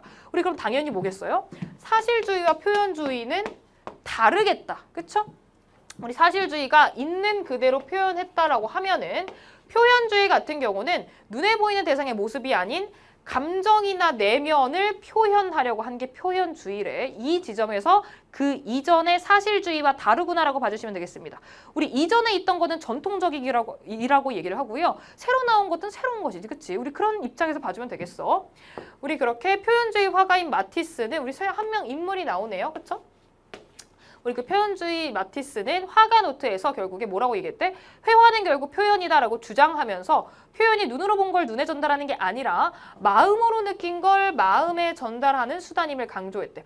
우리 눈으로 본 걸 그럼 눈에 전달하는 건 뭐겠어? 사실주의 입장에서 하는 것들, 회화를 표현하는 것, 우리 그걸 바로 이렇게 표현을 하는 것이겠죠? 그 차이점 가져가 주시면 됩니다. 이는 회화의 기본 목적이 대상을 사실적으로 재현하는 것이라는 전통적 규범을 우리 이 전통적 규범 뭐와 연결되겠어요? 당연히 여기서 말한 사실주의겠지. 우리 이걸 거부하였다는 점에서 아방가르드 운동의 일종이라고 할 수 있다. 우리 아방가르드는 기존에 있던 것들을 파괴하고 타파하고 새로운 것들이 등장하는 어떤 그런 것들을 우리는 아방가르드 운동이라고 얘기를 하는데 우리 그렇다는 점에서 기존의 것을 거부하고 새로운 것들을 가져왔다는 점에서 아방가르드 운동이다라고 얘기를 하는 것이겠죠. 그래서 기존에 있던 것, 원래 있던 전통적인 규범, 우리 그게 바로 사실주의의 입장인 것이고요. 그것과 다르게 이 근대 어떤 이것과 관련해서 나와 있는 예술사조가 표현주의구나라고 봐주시면 되겠어요. 맞죠? 그래서 다음 문단 보면 표현주의는 화가의 감정을 표현하는 데 중점을 두기 때문에 대상의 색이나 형태가 왜곡되어 나타난다는 특징이 있다. 우리 이런 것들이 왜곡되어 나타나는 특징이 있대요. 왜? 보이는 그대로 그려지는 어떤 사실주의가 아니기 때문이야. 그치? 내면을 표현하는 게 표현주의인 것이에요. 특히 색의 경우 각각의 색감이 주는 주관적인 느낌을 통해서 표현하는 거래요. 그래서 고유한 색은 무시된 채 작가가 자의적으로 선택한 색이 사용되었다. 왜? 그냥 나의 내면이 표현하는 게 중요한 거지. 얘가 원래 이거는 흰색이고 이거는 검정색이고 할 필요가 있나? 그치? 이건 나한테 중요하니까 나는 나의 어떤 열정, 나의 어떤 강사로서의 열정을 뜻하는 빨간색으로 그릴 때야 뭐 이런 것들이 가능했다는 것이죠. 그쵸? 또한 순간적으로 분출되는 강렬한 감정을 포착하는 과정에서 다소 과장되고 거친 분놀림이 우리 이거 같은 경우는 색과 약간 다른 것이지, 그치? 특징적으로 나타났다. 우리 이런 방법을 통해 표현주의는 전쟁 이후 사회의 불안감이나 인간의 근원적 고통, 우리 이런 게 바로 내면이지. 표현주의가 표현하고자 했던 것이야, 그쵸? 우리 이건 내면이라고 생각하면 되고 이런 것들을 화폭에 담아내었다라는 것이고 우리 이 문단은 뭘 나타내는 것이에요? 표현주의의 화법, 우리 여기서 말하는 방법, 화법이 아니라 그림 그리는 방법이에요. 화법에 대한 설명이 바로 이 문단이었다라고 봐주시면 되겠죠? 우리 그 다음, 표현주의는 도외시되어 온 인간의 감정을 표현하려 했다는 점에서 회화의 영역을 대상의 외면에 국한하지 않고 내면까지 확장시킨, 원래는 외면하는 게 집중되었다. 사실적으로 표현하는 게 집중이었다라면 사실 그대로 보여주는 거. 근데 그게 아니라 내면도 이제 표현하게 되었다라는 거잖아요. 그렇죠? 원래 표현하지 못했던 것들을 표현할 수 있다라는 점에서 확장됐다라고 표현을 한 것이겠지. 그렇게 평가받았다. 우리 이는 훗날 선이나 형색 등의 조형 요소를 통해 작가의 감정을 표현하는 현대 추상 미술이 등장하는 기반이 되었다. 우리 그래서 이거에 대한 표현주의에 대한 평가와 그 이후로 이렇게 기반이 됐다라는 의의까지 얘기를 하면서 마무리하고 있구나라고 지문을 봐주시면 되겠습니다. 우리 그래서 어떻게 근대 합리 이성주의의 어떤 문제 있지? 가와나 마찬가지인 거예요. 근대 합리 이성주의에 대한 어떤 문제점이 있다라고 생각을 하는 겁니다. 그치?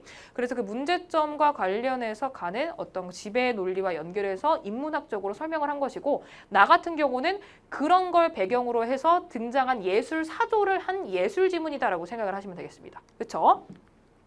우리 그렇게 해서 보시면 되겠고 20번 보도록 합시다. 우리 20번에 바로 1번 선지부터 얘기해보고 이거 가와 나의 공통점으로 가장 적절한 거래요. 우리 나의 어떤 가에 이런 내용 있고 나에도 이런 내용이 있는지 그거 찾아주시면 되겠죠? 그쵸? 우리 1번 근대 사회에 내재된 여러 문제와 이의 해결 방안을 분석하고 있다.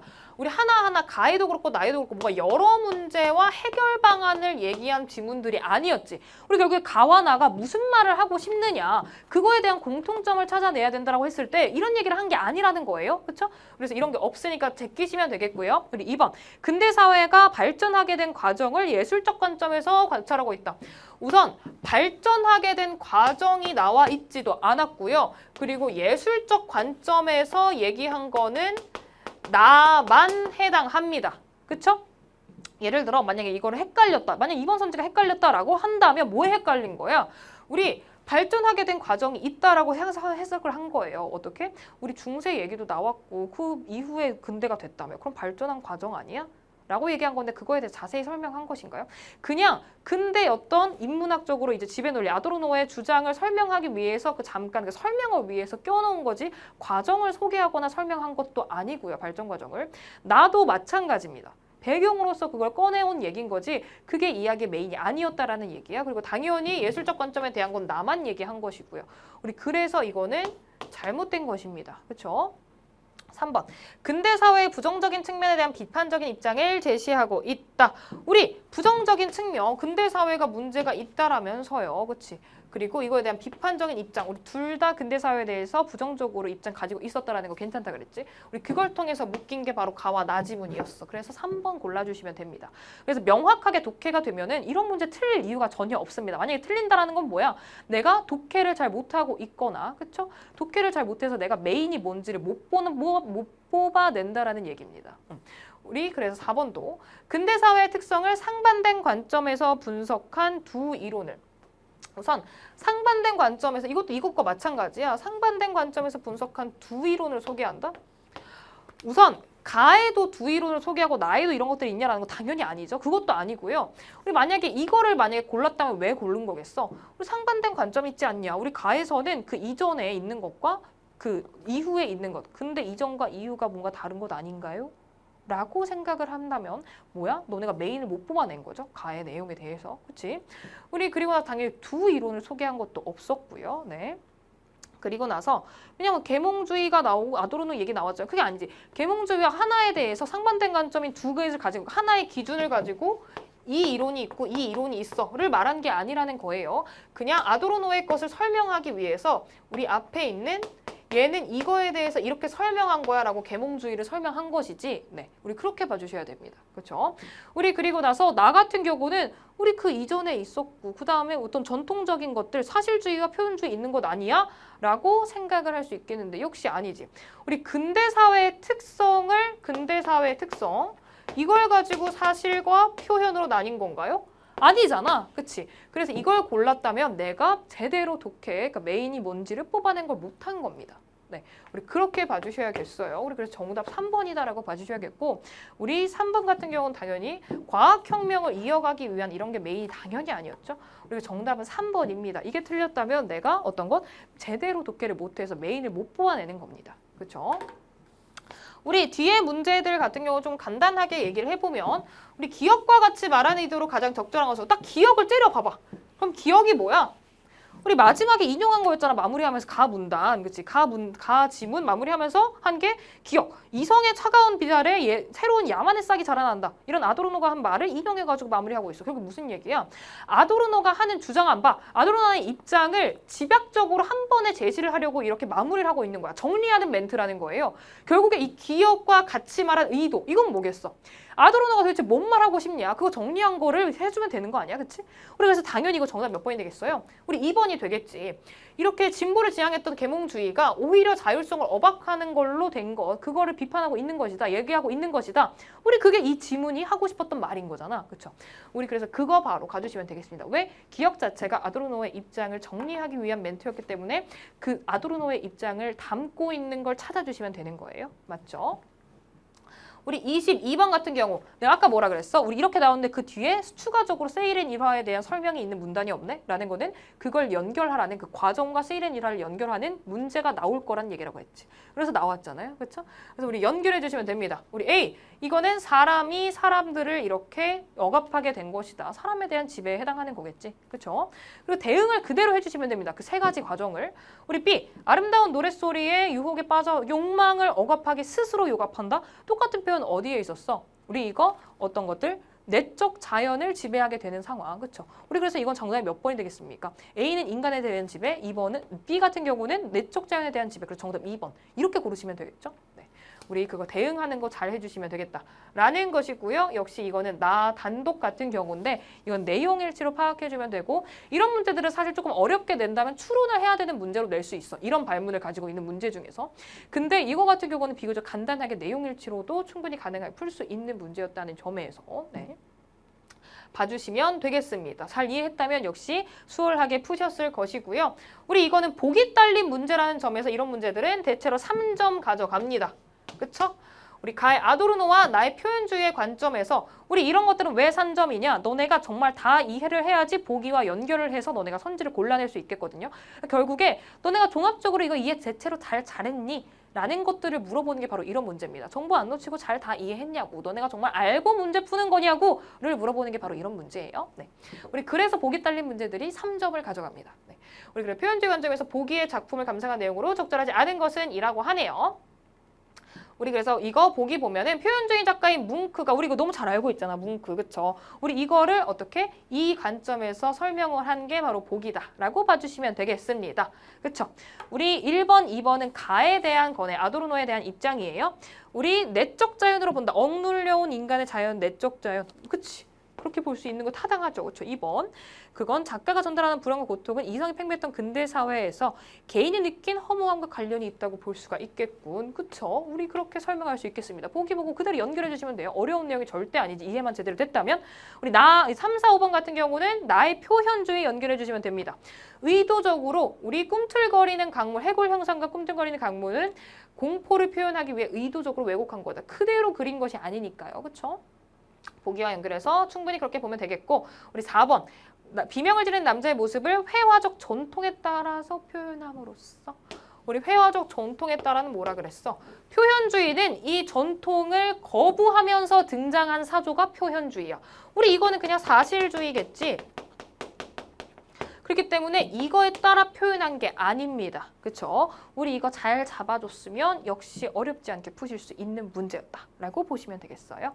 우리 그래서 이렇게 첫 번째 지문 얘기를 해봤고 우리 하나 더 우리 같이 기술 지문 보면서 한번 얘기해 보도록 합시다. 그래서 우리 이번에는 38번부터 41번 우리 기술 지문 한번 보도록 하겠습니다. 원래 기술 지문 물론 편해하는 친구들도 있겠으나 기술 지문 어렵게 낸다면 정말 힘들어하는 친구들 정말 많은데 사실 정말 역시 우리 이번 독서들 대체로 다 무난하게 평이하게 출제가 되었다라는 게 딱 느껴지는 게 정말 어렵지 않았을 걸로 생각이 돼요. 그리고 기본적으로 원래 그 순서라는 게 배치에 따라서 독서 마지막 지문이라든지 문학 마지막 지문 같은 경우는 예를 들어 시간이 부족했다라고 하면 찍는 친구들도 많이 있고 그렇기 때문에 조금 더 오답률이 높아지고 그런 경향이 당연히 있습니다. 아마 이번 시험 같은 경우는 난이도 자체가 높지 않았기 때문에 시간이 부족한 친구들이 많이 없었을 테고 근데 만약에 시간이 부족했다면 아마 이 지문에서 많이 틀리지 않았을까 찍거나 하지 않았을까라고 생각이 들어요. 네. 여러분들은 그래서 지금부터 열심히 채워나가셔서 독서나 문학 접근해서 조금 더 시간을 단축할 수 있도록 해서 우리가 시간 안에 전부 다 풀 수 있도록 우리 이렇게 접근해 주셔야겠습니다. 당연히 지금 당장 시작하셔야 돼요. 그런 연습들은. 우리 이거는 조금 더 빠르게 한번 본문 보도록 하겠습니다. 우리 조금 더 많이 복잡하거나 그러지 않으니까 조금 더 빠르게 해볼게요. 우선 쭉 읽어보면 우리 앞에 이런 애 다 아는 내용이야. 그치? 이런 게 필요하다라는 것이고 우리 그래서 뭐래? 우리 이럴 때는 이런 게 필요하다. 그래서 우린 이걸 어떻게 인식할 수 있을까? 이럴 때 음성 언어를 문자 언어로 변환하고 나서 통계 데이터를 활용해서 오류를 보정하는 자연어 처리 기술이 사용된다라고 이런 기술이 사용된다라고 얘기를 하고 있습니다. 그 위의 내용은 그거에 대한 어떤 배경을 설명한 것이고요. 그렇죠? 그렇게 이러한 기술에는 뭐가 있대요? 철자 오류 보정 방식과 띄어쓰기 오류 보정 방식이 있대요. 역시 이 문단에서 여러분들 챙겨줘야 될 거는 어떤 이런 상세한 정보들은 우선 이런 게 있구나라고 봐주시면 되겠고 오케이 앞으로 문단이 어떻게 구성될 것이다. 철자 오류 보정 방식에 대한 설명을 할 것이고요. 또 하나는 띄어쓰기 오류 보정 방식에 대해서 설명을 하겠구나를 이해하시면 그러니까 예상하시면 되겠습니다. 그렇죠? 바로 다음 문단으로 넘어가 보도록 할게요. 우리 가장 먼저 그래서 철자 오류 보정 방식이 제시가 되어 있어. 그치? 우리 철자 오류 보정 방식은 어떻게 되어 있는지 쭉 얘기를 한 다음에 그 다음에 뭐라고 나와 있어? 이러한 과정을 거친다고 나와 있네요. 우리 기술에서 과정 이런 거 나온다? 잘 봐줘야 됩니다. 이 과정에 대해서 예시를 통해서 여러분들이 이거를 너네가 잘 이해했는지 한 각 단계, 각 과정들을 잘 이해했는지를 물어보는 문제가 꼭 나올 것이야. 우리 그런 문제가 당연히 어디에 있습니까? 우리 39번에 있지요? 그렇죠? 우리 그렇기 때문에 이런 것들 꼭 나온다라고 생각을 하고 첫 번째 단계, 두 번째 단계, 세 번째 단계 그리고 그 단계 안에서 또 분화가 될 수 있어. 이 경우에는 이렇게, 이 경우에는 이런 식으로 경우의 수가 분화될 수 있다라는 거야. 우리 그거를 손을 움직여가면서 표시해가면서 봐주시면 됩니다. 먼저 뭐래? 가장 먼저 전철이래요. 우리 이거는 이렇게 되는 과정이다 라는 거고 역시 예시통에서 제시되어 있습니다. 그쵸? 이렇게 전처리가 끝나면 뭐래? 다음 단계인 또 두 번째 단계가 이거구나 라고 봐주시면 되겠습니다. 뭐래? 오류 문자열 판단 단계래. 그치? 우리 2단계에서는 이런 것들을 합니다. 우리 그렇게 상세 정보들 제시가 되어 있고요. 그래서 기술 같은 경우는 다 상세 정보들이 제시되어 있고 이런 것들 다 문제에 쓰일 거야. 그래서 요약을 하기보다는 어떤 정보들이 있는지 그 단계들을 구분해주고 이런 것들이 조금 더 중요하겠습니다. 이렇게 있다. 역시 예시를 통해서 설명하고 있습니다. 맞죠? 이해를 돕는 거예요. 그래서 예시라고 해서 괄호를 내가 묶었다라고 해서 읽지 말라는 게 아니야. 이거 읽지 않으면 이해가 안 될 겁니다. 이해를 하라고, 이해하는데 필요해서 놔둔 거야. 그리고 이런 식으로 대응하는 게 문제에서 보기를 통해서 다른 사례에 적용하는 게 과학기술 지문에서 당연히 많이 나옵니다. 우리 그런 것들 봐줘야 된다라는 거예요. 그래서 여러분들이 예시를 보실 때 여기서 설명한 상세한 정보들을 대응해주면 돼. 오케이, 이게 여기를 뜻하는 거구나, 이게 이걸 뜻하는 거구나를 봐주시면 됩니다. 그렇게 보면 되겠고 우리 두 번째 단계까지 거쳤어. 우리 그렇게 처리된 문자열이 교정사전에 오류 문자열이 존재하지 않을 경우 우리 이렇게 않는다면은 바로 결과 문장으로 도출된다. 우리 3- 결과로 가는 애가 있고요. 근데 존재할 경우에는 뭐 어떤 단계로 넘어간대? 우리 3-A 단계, 이게 사실 메인이겠지? 이거는 그냥 끝나는 것이고요. 우리 이렇게 보시면 되겠습니다. 우리 3-A 단계로 넘어간대요. 우리 2단계에서는 이렇게 된다. 역시 예시 통해서 설명하고 있습니다. 우리 그 다음 어떤 단계 거친다? 최종 교정 문자열 탐색 단계로 넘어간다라고 해서 통계 데이터를 활용해가지고 비교하는 식으로 한다라는 것 역시 예시통에서 나와 있다라고 봐주시면 되겠죠. 오케이, 이런 과정 거치는구나 라고 우리 어떤 것들 철자 오류 보정 방식을 확인해 주시면 되겠습니다. 과정이 나왔다라는 거는 순서 잘 봐줘야 된다라는 얘기예요. 여러분들은 그것들을 손을 움직이셔서 확인해 주시면 됩니다. 과정이 나왔다라고 하면 번호 매기는 걸 추천드립니다. 그렇게 하세요.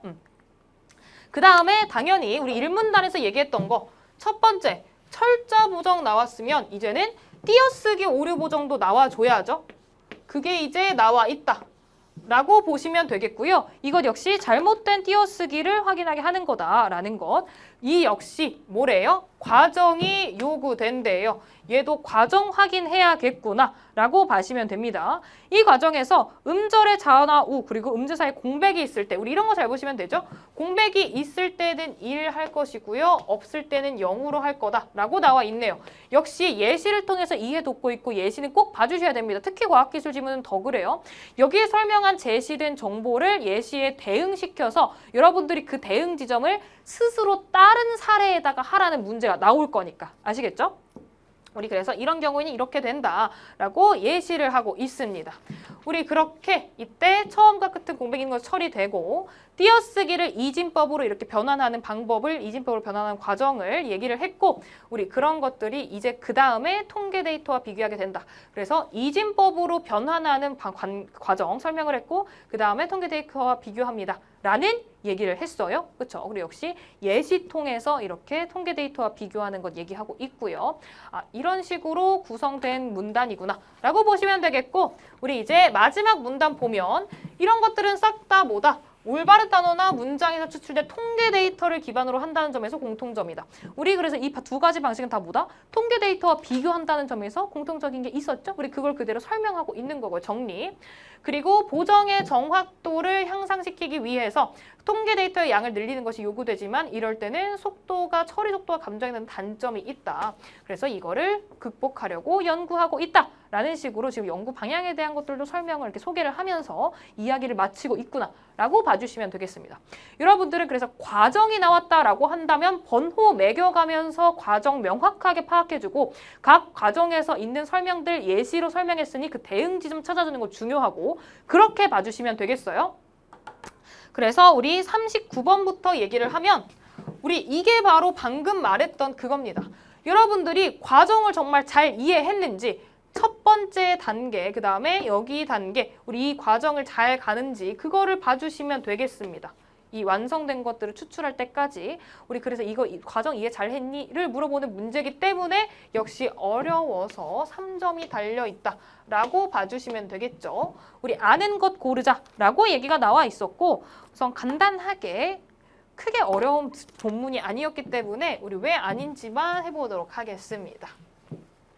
우리 정답 같은 경우는 4번이었고 우리 뭐라 그랬냐면 그대로 이게 여기서 여러분들 키워드 뽑아내셔서 이 키워드가 어떤 문단에 있는지 찾아가시면 됩니다. 그래서 상세 정보 다시 한번 확인하셔서 골라주시면 되는 거예요. 우리 뭐래? 교정사전에 오류 문자열이 있으므로 틀어줘 만을 교정 후보로 하는 교정 후보 집합. 그럼 교정 후보 집합과 관련된 설명이 있는 곳으로 가면 되지. 그치? 우리 그 설명 어디에 있어? 3문단에 있네요. 그치? 우리 교정 후보 집합 교정 후보 어떻게 만든다고? 우리 어떤 것만 만들어? 어떻게 되어 있어? 오류 문자열에 있는 것만 가지고 하나? 아니지. 우리 이거 후보 어떻게 만든다 그랬어? 오류 문자열이랑 교정 문자열 다 쓴다고 제시가 아예 되어 있기 때문에 이거 우리 키워드 뽑아내신 다음에 어떤 거? 해당 문단으로 돌아가 보시면 된다라는 거예요. 그렇죠? 우리 그 다음 40번. 이런 문제가 역시 어려운 문제겠지. 이 지문에서는 이게 가장 고난도였을 거예요. 왜? 너네가 정말 이걸 할 수 있냐를 물어보는 거란 말이야. 그치? 근데 사실 간단하게 생각해 보시면 돼요. 그냥 이거 이해만 잘했으면 돼. 우리 이거 결과 문장과 입력 문장이 달라. 어디가 다른지 가장 먼저 봐주시면 되겠죠. 우리 뭐 어떻게 하는 거야? 고정이 일어난 이유를 찾으래. 그 이유를 보니까 어디서 일어나는지를 지금 찾는 것 같지 않니? 그치? 우리 어디가 다릅니까? 우리 여기는 띄어쓰기 하고 있고 여기는 붙여쓰기 하고 있네? 맞죠? 우린 그래서 이 지점이 여기서 어떤 걸로 설명이 되는지를 찾아주면 되지. 당연히 우리 앞에 띄어써 있으면 빈 곳이 있으면 0, 띄어쓰지 않았으면 0 쓴다라고 우리 이 정보 활용해서 당연히 풀어주시면 됩니다. 우리는 그래서 어떻게 해주는 거야? 우리 이거는 1, 0, 1, 0 이런 식으로 되겠네요. 우리 이거 같은 경우는 어때? 1, 0, 0, 0 우리 이런 식으로 구성이 되겠죠? 그쵸? 우린 그래서 뭘 고를 수 있어? 어떤 게 빈도수가 많은 게 결과로 나오게 된다 그랬어요. 그치? 결과값이 큰 애가 어떻게 결과 문장으로 도출이 될 수 있다 라는 것 봐주면 되겠어. 우리 그렇게 설명이 나와 있었으니까 본문에. 우리 그래서 이것 중에서 뭐가 컸으니까 얘가 나온 거겠어요? 얘가 컸으니까 나온 걸 거 아니야? 우리 이거 설명 어디에 있어? 미음에 있죠? 그치? 이거 명확하게 이해만 했다면 절대 어렵지 않고 빠르게 풀 수 있는 문제입니다. 그치?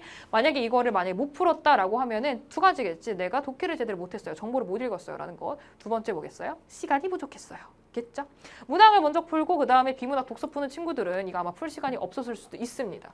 우리 그래서 그랬을 수 있다라는 거고 여러분 국어 시험에서 시간이 부족한 이유는 굉장히 간단해요. 물론 뭐 스킬 등등 다른 게 다 있겠는데 가장 기본적인 이유 모두가 해당하는 이유는 딱 하나죠. 독해력이 떨어지니까 그럽니다.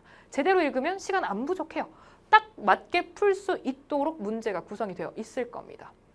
물론 힘든 경우가 많이 있긴 한데 어렵게 나온다면 근데 어쨌든 내가 독해력이 제대로 됐다라고 하면 시간 안 부족해요. 다른 문제가 있는 게 아니야. 우선 독해력을 채우시면 되는 겁니다. 기본적으로 어떻게 요약하는 거 잘하시면 된다라고 했고 우리 계속 바로 이어서 문학 바로 해보도록 할게요. 우리 문학은 따로 보지 않고 생각보다 독서가 워낙 난이도가 평이하게 나와서 문학에서 오히려 틀린 게 조금 많이 나오지 않았을까. 오답률이 높은 거를 말하는 거예요. 물론 아예 컷 자체가 높겠죠. 많이 안 틀렸다라는 얘기예요. 독서가 쉽게 나왔으니까. 근데 오답률이 높다라고 하면은 문학에서 오히려 나왔을 수 있겠다라는 겁니다. 여러분들이 그래서 이 시험을 통해서 실감해 줬으면 좋겠는 게 물론 되게 당연히 독서가 쉽게 나왔으니까 라고 얘기할 수 있겠지만 이 시험을 통해서 실감해줬으면 좋겠다 라고 딱 하나로 말씀드리고 싶은 건 여러분들 문학 공부하셔야 됩니다. 느낌으로 푸는 거 절대 아닙니다. 문학 당연히 답의 근거가 있어요. 여러분 그 근거가 되는 게 바로 개념어입니다. 여러분들이 개념을 제대로 잡고 있어야지 문학에서 안 흔들리고 제대로 답을 고르시는 거예요. 느낌으로 이런 느낌인데가 아니라 명확하게 선지에 있는 표현들 보고 나서 오케이 난 그럼 본문에서 뭘 찾으면 되겠다를 감을 잡아주시면 되겠지.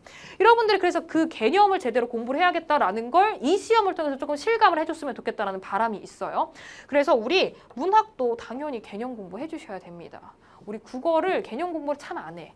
우리 수학 같은 경우는 다른 거는 다 개념 잡고 뭐 그다음에 심화 개념, 그다음에 문제풀이, 그다음에 고난도 풀이, 그다음에 실전 이런 식으로 넘어가는데 국어는 그렇게 안 하고 자꾸 기출만 돌리고 그런 게 있는 거죠. 여러분들 개념 잡아주셔야 돼요. 그게 무슨 얘기냐? 선지 분석을 하시면 됩니다. 문학은 선지 분석을 중심으로 가주시면 돼요. 선지 분석이라는 게 무슨 얘기냐면 서술자가 사건과 인물에 대한 주관적 평가를 드러냈다라는 게 도대체 무슨 얘긴지, 우의적 기법이라는 게 도대체 무슨 얘긴지, 어떨 때 우리는 풍자적 태도를 드러냈다라고 얘기를 하는지, 액자식 구성이란 무엇인지, 그 다음에 섬세하고 치밀한 묘사라는 것이 언제 우리는 섬세하고 치밀한 묘사라고 얘기를 하는지 라는 것 있지. 우리 이런 것들을 명확하게 기준을 잡고 있어야지 우리가 본문에서 찾아서 아 이건 있으니까 동그라미 이건 없으니까 X 할 거 아니야. 그치? 우리 이걸 해줘야 된다는 얘기예요. 여러분 개념 공부 어떤 뭐 개념서를 통해서 개념 강의를 통해서 당연히 그런 것들도 효과적이고 빠르겠지. 근데 무엇보다 가장 도움이 되는 거는 선지 분석하는 걸로 가주시는 겁니다.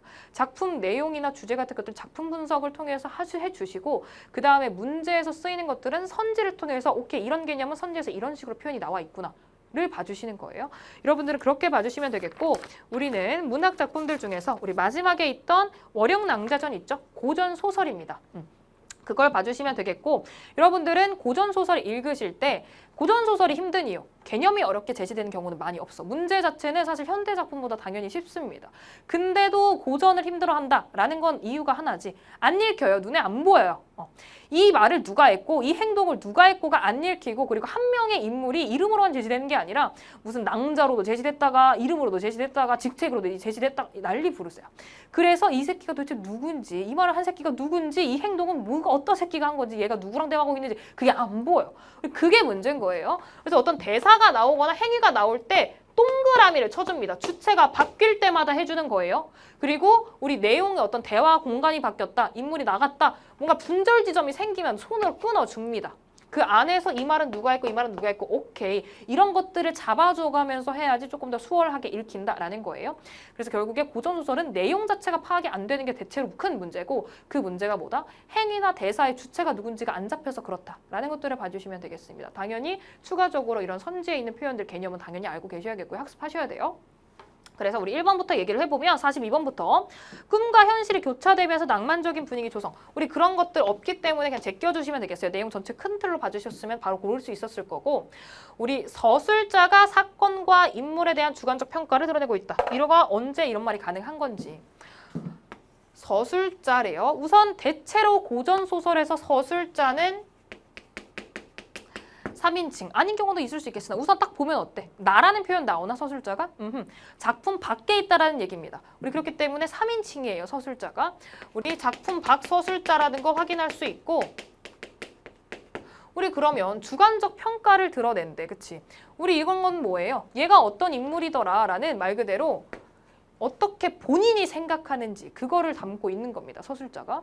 어디서 그런 것들이 나오냐면 우리 문제 위쪽에 있는 데서 한번 찾아보자고. 우리 문제 위에 있는 우리 딱 그 두 번째 문단쯤으로 보이는 것 있죠? 우리 규중의 조그마한 처자로 여기. 읽어보면 규중의 조그마한 처자로 어찌 자객 3사인을 베리오마는 여자가 그러니까 처자가 어떻게 자객 4-3-4명을 뵐까 한다마는 이는 반드시 범인이 아니요. 근데 뵀잖아. 그치? 그니까 이거는 평범한 사람이 아니다. 라고 얘기를 하는 거야. 우리 이런 게 다 뭐야? 얘는 평범한 사람, 얘는 비범한 애야. 라고 평가하고 있는 거잖아요. 우리 이거는 범인은 바로 너 하는 그 코난에서 나오는 범인 아니고 평범할 때 그 범이에요. 그쵸? 그래서 평범한 사람은 아니다라는 얘기를 하는 거지. 우리 이런 게 바로 인물에 대한 서술자의 평가지. 그치? 그렇기 때문에 이거 맞습니다. 우리 그래서 정답은 몇 번이에요?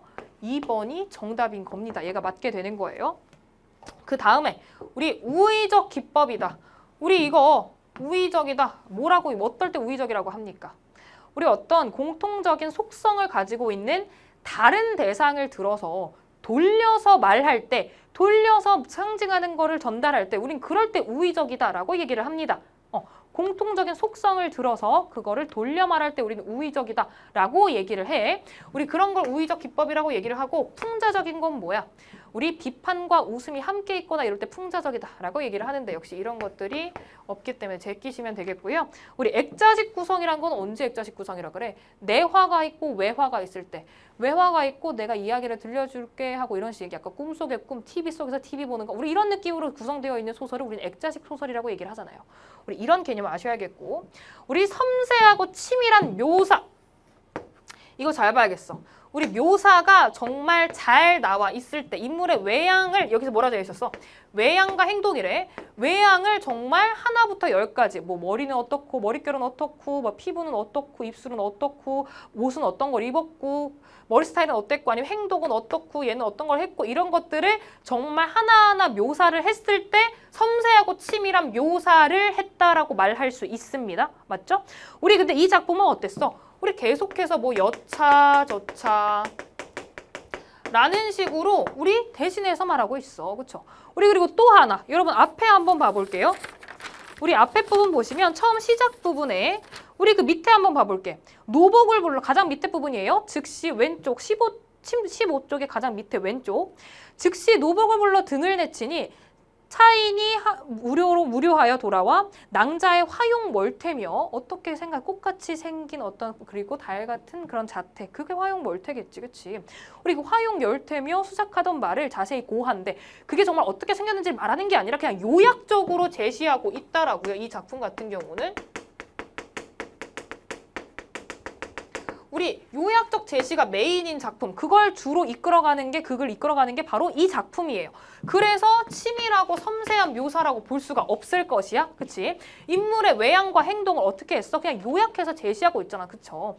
우리 그렇기 때문에 요약해서 서술자가 그냥 때려버리는 거야. 그쵸? 우리 그래서 이거는 아니겠다라고 봐주셔야겠습니다. 우리 이렇게 개념어를 잘 알아야지 내가 찾아갈 수가 있어. 본문에서 이런 거 있었으니까 이건 맞는 거네?를 할 수가 있다라는 얘기야. 그래서 여러분들 개념 공부 꼭 필요합니다. 라는 얘기를 하고 싶었고요. 우리 이거 같은 경우는 이 복이 딸려있는 문제 우리 문학에서 복이 딸려있는 문제는 어렵게 3점 해가지고 뭔가 되게 어려울 것 같잖아. 물론 틀리는 경우가 많으니까 오답률이 높으니까 3점 이렇게 하는 거 맞는데요. 사실 나는 그렇게 생각해. 우리 복이 딸려있는 문제 오히려 좋아 라고 생각해야 되는 거 아니야? 그치? 왜? 우리 문학에서 복이 딸려있는 문제 보기를 먼저 읽으세요. 왜? 얘가 해석의 기제입니다.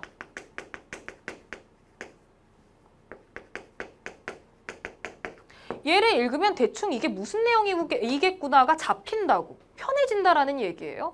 우리 그렇기 때문에 이런 애를 먼저 봐주는 게 더 편하고요. 우리 그래서 이걸 보시면 역시 얘네를 먼저 읽으시면 되죠. 혼사를 어렵게 만드는 혼사 장애 모티프가 있고요. 그래서 반동인물이 어떻게 해가지고 관제하고요. 폭력성 드러나고요. 근데도 용기 있게 맞서는 주인공의 어떤 가치관 그리고 비범함 지략이 부각되고요. 그래서 재밌습니다. 우리 그래서 고난을 주체적으로 하는 모습에서 우리 어떤 근대적 여성상이 제시가 되었습니다. 라는 것들 보고 오케이 그런 내용이겠구나 하고 보면 되는 거잖아. 훨씬 더 편하게 볼 수 있다는 얘기야. 어떤 내용이 나올지 다 나와버렸잖아. 그렇죠? 그래서 이런 애들은 오히려 좋다라고 생각을 하고 봐주셔야겠고 우리 문학이라는 건 기본적으로 정답이 있는 게 원래는 아니지. 왜? 문학은 사실 문제를 풀려고 있는 게 아니라 감상을 하려고 있는 겁니다. 그렇죠? 그렇다는 점에서 무슨 얘기냐면 우리 내가 생각하지 못했던 게 이렇게 복이 딸려있는 해석의 기제를 주는 문제에서 선지가 나올 수 있어. 내가 읽을 때는 이런 생각을 못했는데 이거 뭐 틀린 거 아니야? 라고 생각할 수 있다고. 근데 그런 식으로 판단하시는 게 아닙니다. 여러분 이렇게 복이 딸린 문제 같은 경우는 뭘로 판단하시는 거냐면 타당성으로 판단하시는 겁니다. 뭐와 뭐를 연결해서 보기와 본문을 연결하셔서 이게 타당한지를 판단하시는 거예요. 타당하면 동그라미 칠 수 있는 거고 뭔가 충돌 지점이 있으면은 째끼시면 되는 거예요. 그리고 당연히 연결 지점도 봐줘야 돼. 얘도 봐주시면 되고 얘도 봐주시면 되고 이 연결 지점 봐주면 되고 와 이게 그래서 종합적으로 맞는지 혹은 아닌지를 판단하시면 된다라는 얘기입니다. 타당한지로 봐줘야 되는 거야. 그래서 우리 이거 같은 경우는 정답이 몇 번이었어요? 우리 정답 4번이었습니다. 4번. 왜 그런 거냐면 부모의 유언을 따르고 후사를 잇기 위해 우리 이런 표현 우리 본문에 있었습니다. 그치? 그리고 나서 목숨을 보존하려는 데서 근대적 여성으로서의 주인공의 면모. 우리 근대적 여성으로서 주인공 면모 우리 이거 보기에 있었던 얘기야. 그러니까 보기에 있고 본문에 이 내용 있네? 그럼 맞는 거 아니야? 라고 풀면 그렇게 간단하게 할 수 있는 게 아니라는 거지. 그치? 우리 이 연결 지점 잘 봐줘야 돼요. 이 연결 지점. 우리 어때? 이 부모의 유언을 따르고 후사를 잇기 위한 것. 우리 이거 근대적 여성으로서의 느낌으로 연결되는 거야? 아니지. 오히려 우리 부모의 유언 따르고 후사를 잇기 위해 이런 거는 어떻게 보면 그냥 정통적인 가치관. 이거는 근대적 여성으로서가 아니라 오히려 다른 그 밑 위에 있는 어떤 가치관이라든지 그런 데에 연결을 할 수가 있겠지. 이거는 근대적 여성으로서의 어떤 인물상 그거를 부각하는데 이게 쓰인 것이 아니에요. 그래서 이 내용도 본문에 있고 이것도 보기에서 제시한 이 내용이 맞아. 내용에 대한 해석 기제가 맞아. 근데 이 연결 지점이 안 된다라는 얘기야. 우리 그래서 정답은 4번. 이렇게 골라내셔야 합니다. 네, 우리 이렇게 푸셔야겠습니다라는 거예요. 그래서 보기 딸린 애들은 어떻게? 얘네들 다 잘 연결 지점 봐줘야 되고 타당한지로 파악해 주신다라는 얘기예요. 네. 그래서 우리 이렇게까지 해서 마무리를 해보았고요. 우선 시험 보느라 사실 이렇게 역병이 창궐한 시점에 막 이번에 막 뉴스도 그러더라고. 되게 접속이 안 돼가지고 막 시험 못 보고 이런 사람들도 굉장히 많다고. 그래서 너무 고생했고요. 그리고 여러분들은 언제나 이거 모의고사잖아, 그치? 그래서 이게 물론 내신에 반영이 될 수도 있습니다. 그건 당연한 거죠, 그렇죠? 우리 그리고 나서 무엇보다 중요한 건 이걸 더 모의고사의 의미는 뭐냐면 여러분들의 현 상태를, 현 위치를 파악하고 앞으로 어떻게 나아갈지를 결정하는 걸로 쓰셔야 되는 겁니다. 그래서 여러분들 그렇게 접근을 해서 내가 앞으로 어떤 공부를 해나가야 될지를 자기를 성찰하고 나아가는 쪽으로 생각해 주시면 되겠고요. 역시 무엇보다 말씀드리고 싶은 거는 언제나 시험이라는 건 고생스러운 일이기 때문에요. 너무 고생 많으셨습니다. 그래서 정말 고생 많았고 우리 열심히 공부하고 우리는 다른 강의라든지 아니면은 강좌를 통해서 혹은 강의실에서 만났으면 좋겠습니다. 그럼 나는 떠나보도록 하겠어요. 여러분 고생 많으셨고요. 그럼 안녕.